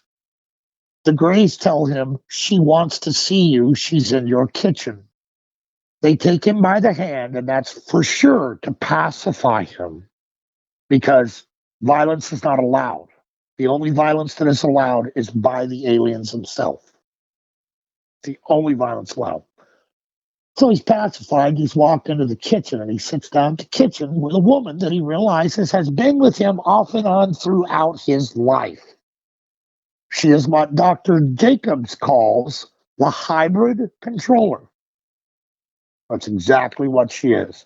She is the hybrid in control of his personal case. That's why he's seen her throughout his life. She's sitting at the table and she says to him, you cannot have this surgery tomorrow. And he says, I don't know what to tell you. I found this and I'm going ahead with it. Her response is, my hosts are, you do not understand what you have. It is a gift. And my hosts will not allow it. And he said, the not allow it was meaning allow humankind to have it, to have the implant. Now, this implant was in his knee, and it was spider-webbed up and down each side of his knee in at least 4 different contact points. So it's not a little tiny chip sitting right at the bridge of someone's nose, right by their brain. It's not a little tiny chip sitting at the base of their cerebellum. It's not a little tiny chip in their ear. It's not a little tiny chip in their hand or in their finger or in their belly button.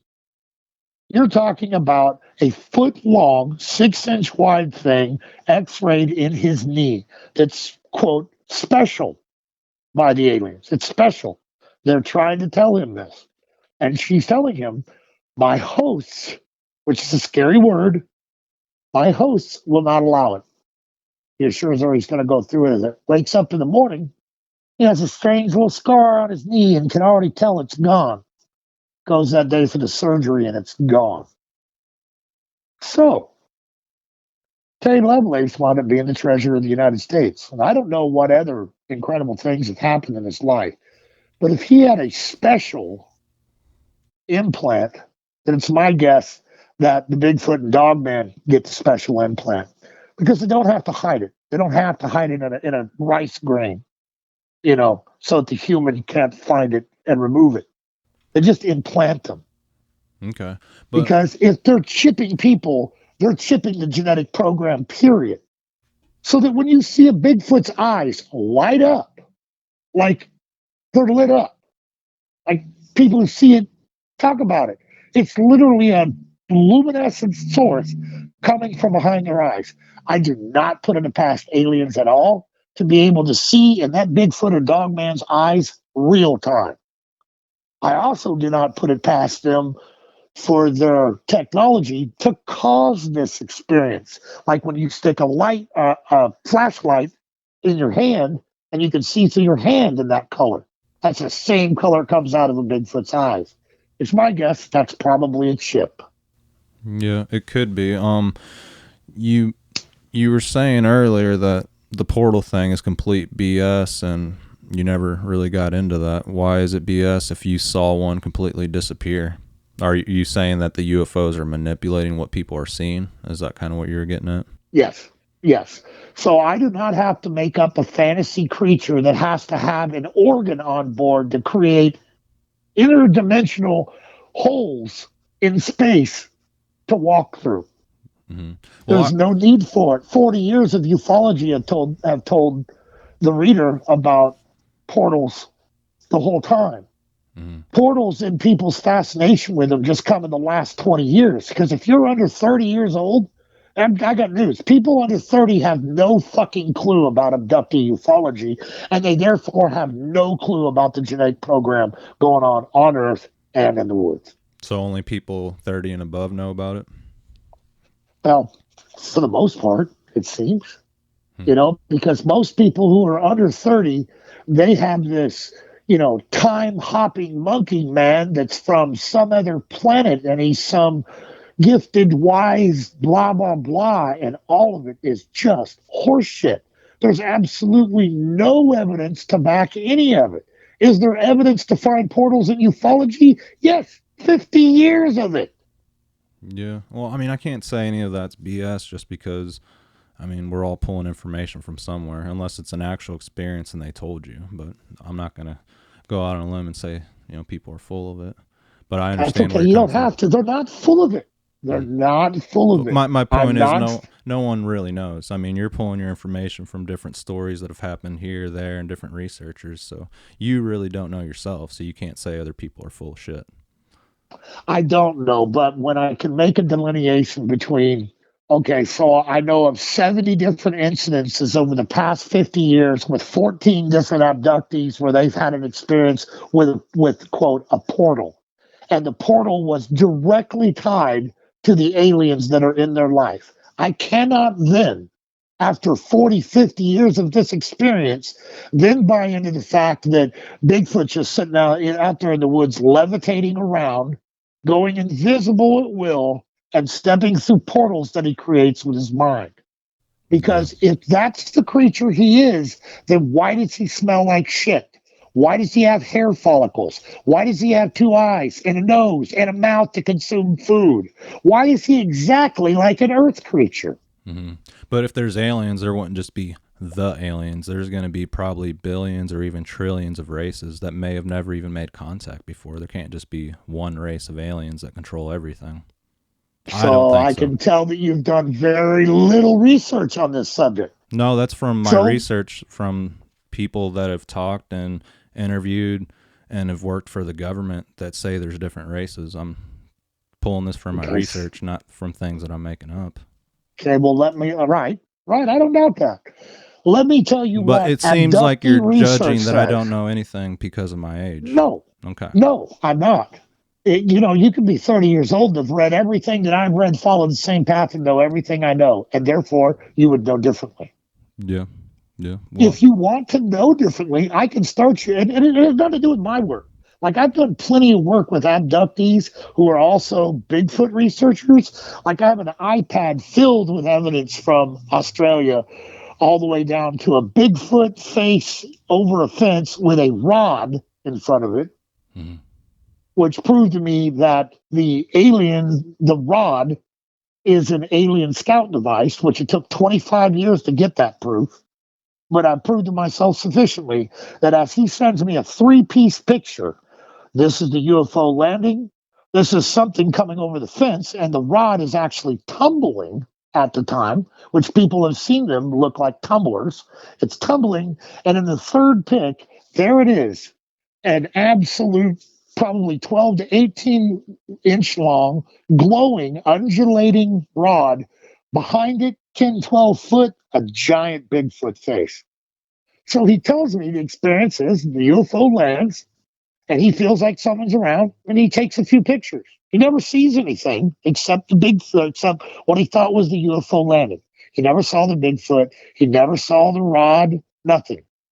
Mm-hmm. But the next morning, when he sends me the pictures, what's he got? He's got a rod with a Bigfoot face behind it, the rod tumbling over the fence, then the initial picture of what he says is the UFO landing. So I'm not going to discount that evidence, right? Right. So this is a UFO landing, and then we have a Bigfoot on sabbatical in his backyard. I don't find that non-coincidental. Mm-hmm. The rod that he pictures literally 3 or 4 feet in front of him with the Bigfoot face behind him, I don't find that coincidental either. Yeah. So that when people say when people say that they've seen these dimensional portals and they assign them to a Bigfoot, I cannot take 50 years or 40 years of studying what the different aspects of ufology are, take a known variable that's been there for 40 years, and then unassign it from alien activity and reassign it to a creature who uses it at will. Yeah. It doesn't seem scientifically sound. Mm-hmm. Yeah, that's fair enough. And I definitely understand where you're coming from, and everybody that's had encounters or Bigfoot experiences, they all kind of vary from one to another. Mm-hmm. So everybody's going to have a different experience in life, and that's perfectly natural, I think. So I'm going to load your gun, and then we can be done if you want. But I'm going to load your gun with a little bit of truth about the aliens. Okay? Yeah, that's fine. So I need you to understand this, although you probably won't because you haven't had the historical lineage to have studied this through the years. Although it's still there for you to find, and I can point you in the directions. So I know most of the people you were talking about, Betty and Barney Hill, the other researchers. I mean, I've watched all the same stuff. Carla Turner? I don't know their names personally, but I've watched a ton of different documentaries and I've read different books, but I don't know everyone's names. Well, Bud Hopkins, you can't even hardly find anything on him anymore. And I just did a query about Dr. David Jacobs, and I found exactly one interview. So they're erasing stuff on the internet because I have a page called Dr. David Jacobs Interviews. And when I queried to find that page, I couldn't even find that page. Yeah, a lot of stuff gets scrubbed out and removed over time, too. I have noticed that. Yeah. So let me tell you the way the abduction experience has been as far as it comes down to aliens, actual aliens. The first alien I will name is a small blue-green type gremlin creature. It's approximately 2 to 3 feet tall, and it's seen quite often during an abduction event. And they are always doing the same type of things, helping secure the perimeter. They're handing someone a device. They're helping to escort the abductee to the awaiting ship outside. That's creature number one. It may be the only other real alien besides the insect-like one. Now, grays. Grays come in 2 different flavors. Grays come in the little 3-foot-tall, spindly, big-eyed, weird-looking things, or they come in the 8-footers. And there's only 2 types of gray. There's a tall gray or a small gray. But all grays seem to come from the same depot, from the same issuance.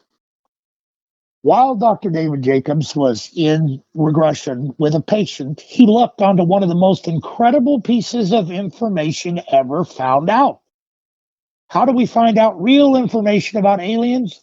by talking to abductees and no one else, because everyone else is full of shit and lying. So, greys, he found out, do not eat by their vestigial mouth.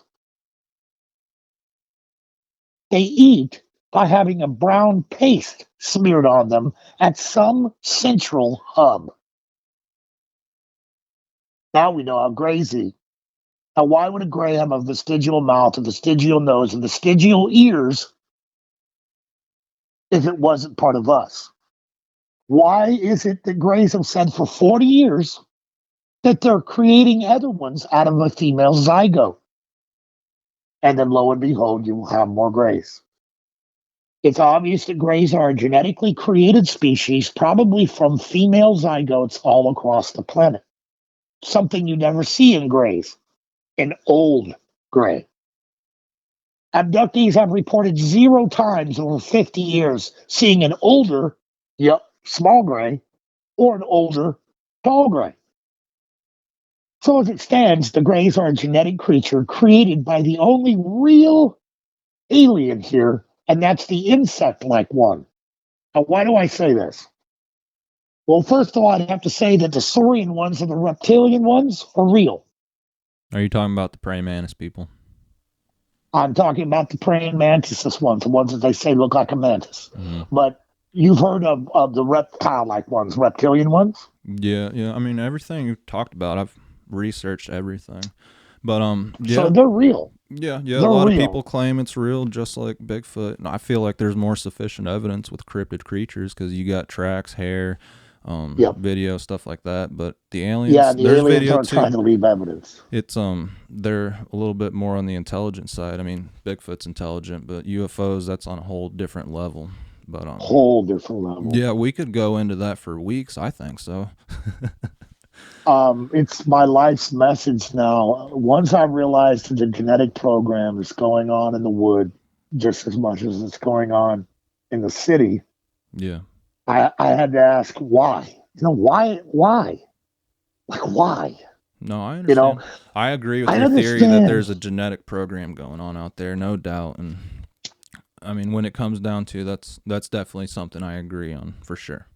I mean, as far as the other information, anyone could be right, whether it's just your regular Bigfoot encounters, living out in the woods, to Bigfoot disappearing and, utilizing mind speak, things like that. Well, I don't think that Bigfoot are an alien. I think that Bigfoot are a terrestrial creature that come from here. Mm-hmm. Like, I don't assign any particular magic to them at all. Mind speak. So I'm going to give you mind speak. This is the way I rationalize mind speak in Bigfoots. You ready? Mm-hmm. This will probably be an interesting thing that you've probably never heard from exactly nobody. There is a condition that happens to abductees that Dr. Jacobs has called special abductees. And these are abductees who are abducted 4 to 6 times a week. What begins to happen after a week or so of this is that you wind up spending so much time in the state that they keep you in, which is a passive, compliant state. A woman is told, you need to come over here and fly the UFO. Why? I don't know how to fly the UFO. To which she's then told, you do know how to fly the UFO. You've been taught. Now, see this screen over here? This is just a simulation, but I want you to walk over to that console and fly the UFO down to, quote, catch the escaping human in the river. She walks, under duress, she walks over to the panel, and much to her surprise, she finds that it comes back to her. She does know how to use this UFO, and she compliantly flies it down in the simulation and captures the fleeing human in the river. Now, when you're on board a UFO, everybody has a job. The little green blue guys have a job. The reptilian-like ones have a job. The grays have a job, and everybody does their job accordingly in like a concert. It's time to get this human on board, get done what we need, blank the memory out, and put them back in the middle of their living room. This is something that they want to do quickly. They don't take their time about it. It's not a 6-hour event. It's a 20-minute event or a 40-minute event or an hour or two event, but it's not like an 8-hour event. It just doesn't happen that way. So this woman takes off a week from work because after a week of dealing with the aliens, when she goes into work, she can hear everyone think. Everyone. Everyone's mind is in her mind. She can hear everyone's desire and everyone's think. So if a genetic troop of Bigfoot spend 4 out of 5 days with the aliens in the woods, and aliens don't talk, then the only way they talk is by their mind. So are they experiencing the same condition that the woman who had to stay home from work, which happens to many abductees, had to stay home until the effect wore off so that she couldn't hear everybody think? So if you have a Bigfoot with the same condition in the woods, he's going to be able to speak to you perfectly well. He's used to doing it.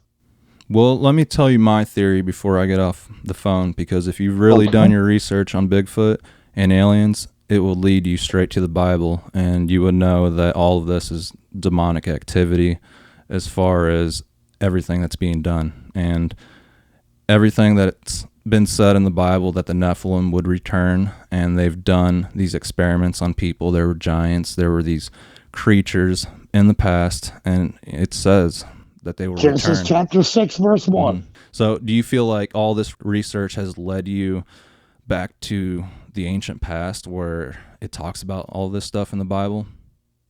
I believe that back then that they did see things like Horus and Anubis and things like that. I don't understand what the separation is away from mankind. It's like there came to a point where they said, okay, we can't have any more griffins or dogmen or any of that type of stuff hanging around with humankind. We need them to forget. It seems as though they employed that. Yeah. Why? I don't know. Yeah. We used to be very religious, and not that I'm not religious now, but people say God did this. People don't even understand that Jesus was sent to earth because God said, I'm done with all of you.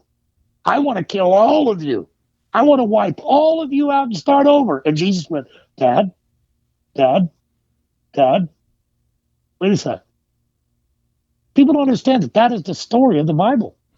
It's happened God before. was so angry with human. Yes, the Younger Dryas event. Do you think a Noah's Ark could have possibly been one of those ships that you're talking about? We don't have to get into long detail, but No, but so have you read Sumerian mythology? Yeah. So then you know that 3,500 years before the very first mention of Noah came the Great Deluge and Utnapishtim. Yeah. Utnapishtim was told to take the essence of every animal in the world and put inside his cube.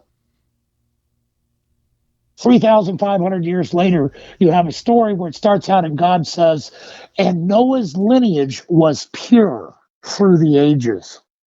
That's how it starts. Don't believe me, go look. Okay. It says that his bloodline was pure through the lineages, and that's why he was chose.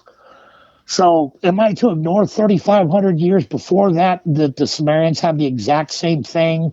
They literally have. So the ISIS story is the story of Joseph. Yeah, there's some strange It's coincidences. hard to ignore that. It's hard to ignore that. Because God ain't coming down here to prove to anybody. God has already said, I'm done with you. All of you. My son is the only way you're getting in, and he's the only person you need to talk to because I'm done. People think that God resides over this planet, and he does not. God even says, God even says that he cast Lucifer down to the planet during their first battle.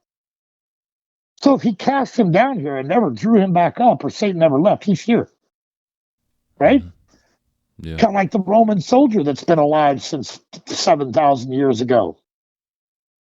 Like if you take the Bible for the evidence that it says it is, then you have guys like the Roman soldier who's out here, is 8,000 years old or something. He's still alive out here because that was his curse, remember? All right. You know, Well, I can't ignore aliens. You know, I understand you don't like the way I incorporate them into the Bigfoot theme, no, it but I didn't can bother tell me. I you just that, wanted to pick on you a little bit, see what you really thought. well, this Bigfoot that disappeared in front of me with the two orbs, he didn't pull them out of his pocket and he didn't think them up. I've come to that determination. Okay. Yeah. Something else helped him disappear. No, that makes sense. And a lot of the stuff you mentioned, I've theorized in the past too. And, you know, I'm not saying I know any more than you do. And you probably do know a lot more than I do. And I just wanted to argue for reason, to understand. I hope that makes I get it. sense. I respect it completely because I need those challenges so that way I can pull out the proper evidences to show my lineage and the why I went with this. And look, I don't like this. Like I tell Adam, the guy who wrote you, like I tell Adam all the time, you're going to learn my curse, and it's a fucking curse. This is not. This is me setting out after being chased by a monkey man to find out what happened to me, and 40 years later, I like nothing that I've learned. Nothing. Nothing. So it's always I learned changing that. and morphing. Like nothing ever stays the same, or you come across something that's like, oh, okay, all this data lines up. Like it's always changing and morphing. You're always finding out more. Is that what you mean? Well, yeah, I'm kind of so after I get enough evidence in a certain direction, I will then start looking for evidences that prove that. And when they start to stack upon each other over and over and over and Yeah, over yeah, and that's what over. I do. If we were friends on Facebook right now, I'd send you a couple pictures from my buddy in Australia. So he sends me a picture of an orb, and it just appeared in his house, poof, right in front of him. He scrambles for his phone. This is like 5 years ago. The orb appears in his bedroom, goes down his hallway, and goes into the room where his daughter's at, seemingly checks on his daughter, comes out of the bedroom, back down the hallway, back into the middle of the living room, and he's taken like 4 or 5 pictures of it by now, and it's just freaked out watching it, and it disappears. Now he's an abductee.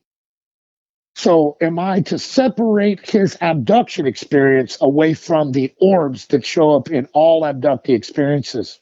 No, No, you got to keep of it in course I mind. wouldn't. Yeah. Yeah, of course I would. So that when a Bigfoot disappears under two orbs, I have to go back 40 years of my life and go, uh-huh, uh-huh.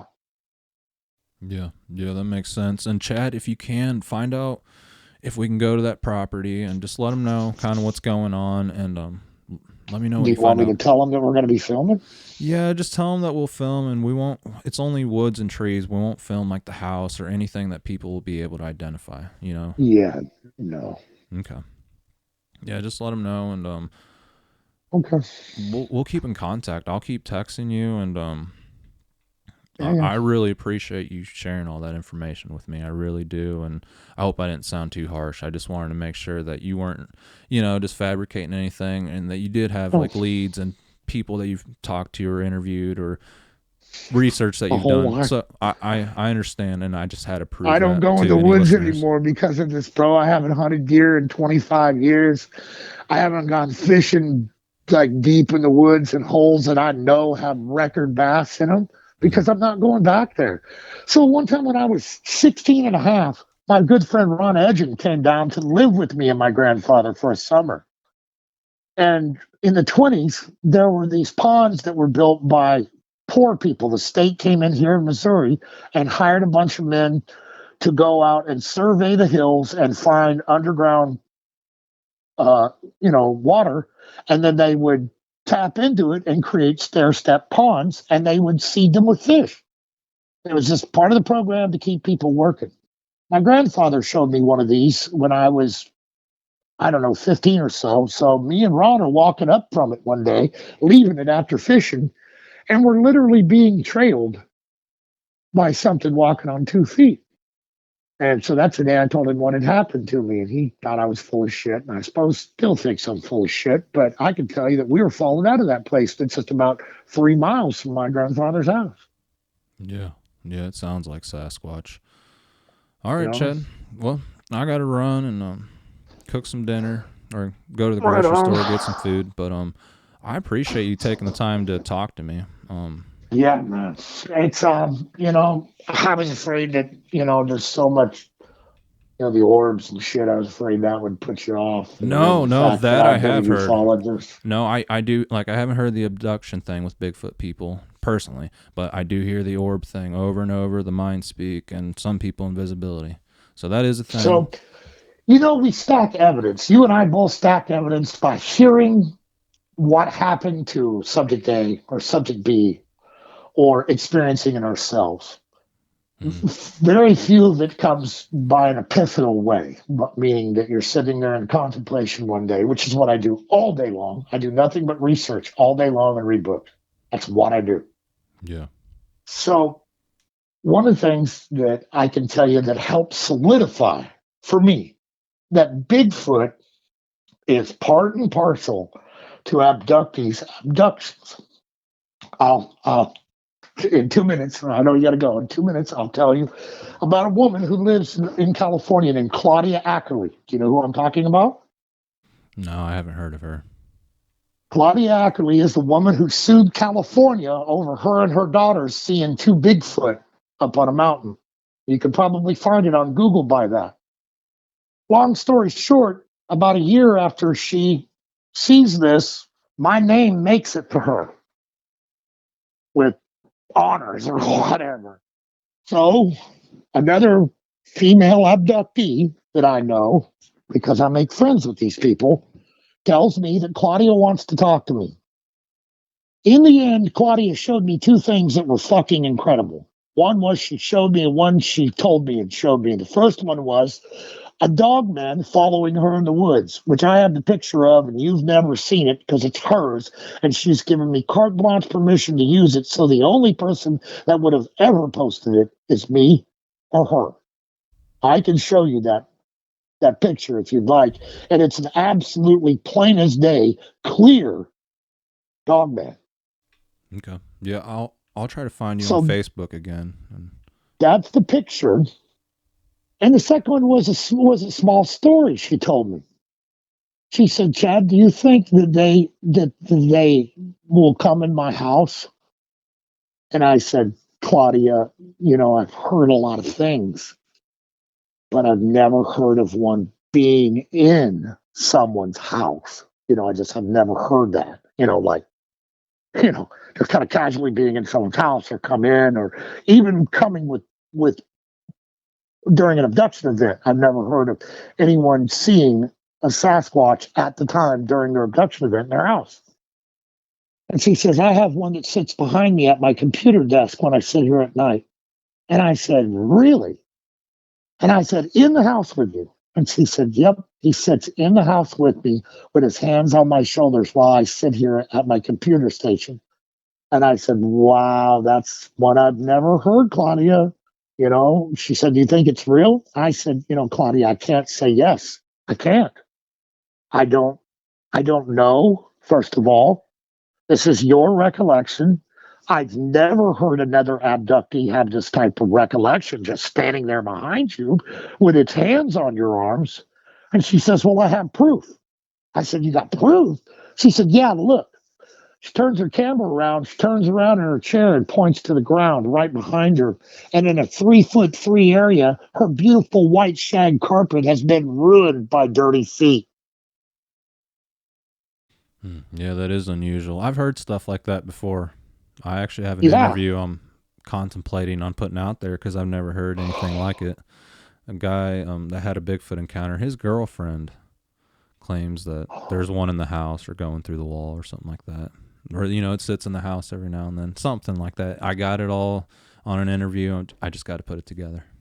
Oh, dude, I'm going to listen to that one. Okay. Yeah, if you're interested, that gives me more confidence to put it out. Yeah, because, all I have, when Claudia showed me that, I had to absolutely believe her. Like I've got a picture where a Bigfoot's reaching in her house, full color, full daylight picture, a Bigfoot arm reaching in her goddamn house. Yeah, it's hard to say. All right, Chad. I've got pictures of him sitting outside the window. Yeah. I've got ring footage of her standing outside with her old man, and you could see an alien leaning out from behind a tree, but they didn't see the alien. Yeah, it's strange. I'll add you on Facebook, and you feel free to share whatever you want. You don't have to share anything. Like I said, keep in contact and let me know what you find out about that place, and we'll go out there and research it, and you can tell me where it all happened at. Okay, well, it'll be a week or so because I think I'm going to go up there like next Saturday or Sunday, and we're going to go crappie fishing, and then that's when I'll be able to go apply the place. So just look for me to text you probably like, next Monday or something like that. Okay. And I appreciate you sharing your story with me. I really do. I wasn't too hard on you, was I? I do that sometimes to pull out information or to get someone's real feelings and real emotion. Like if I can sense that, I can tell, there's truth behind it and not just being fabricated. So I appreciate it. And when you told your Bigfoot encounter, I could feel the fear in your voice, and I know you had to stop a few times to compose yourself, put yourself together. I feel better now. My hands aren't shaking as bad. You sound better. Yeah, you sound a lot more free and open. And I think it took the UFO stuff to open you up. So I appreciate it, man. It did. I had the first case I have to research is my own. Yeah, and you definitely know more about aliens and UFOs than I do because your excitement level and your vast knowledge behind it. But I have listened to all that stuff. I just haven't put the interest like you have.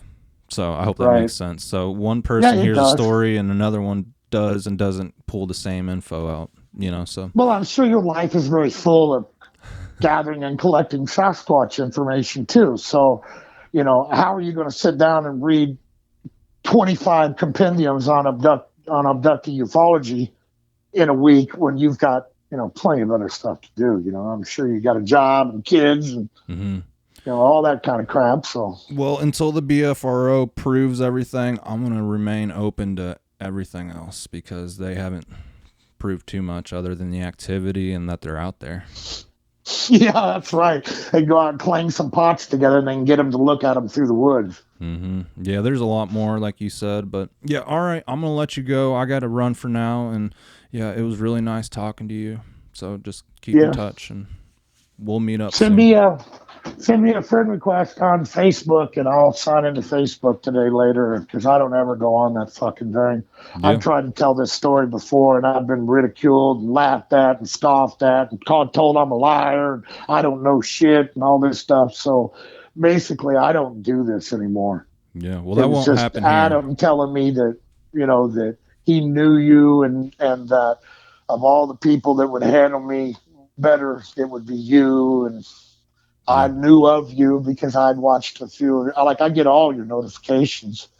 And you're one of the hardest working guys out here in the Sasquatch field. Like, you don't put out fucking 10-minute videos. You put out hour-and-a-half movies. Yeah. Well, I appreciate it.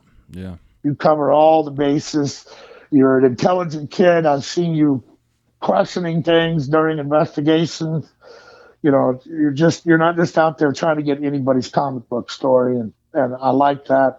I'm sorry I don't watch more of your show, but as I said before, I've made a lot of determinations about aliens and Bigfoot and how they interact, and I've done it my whole life, and I've just tried to stop researching because I'm just sick of it.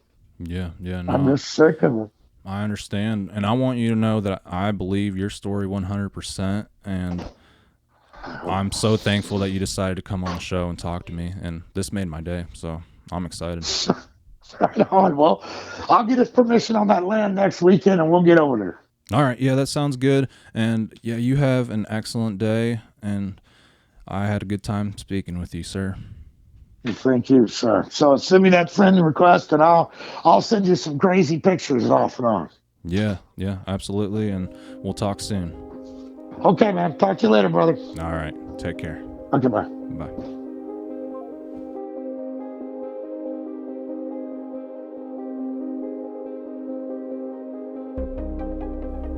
All right, that was an awesome encounter, and as crazy as it sounds, I believe his story because of all the strange paranormal things I have encountered in my life.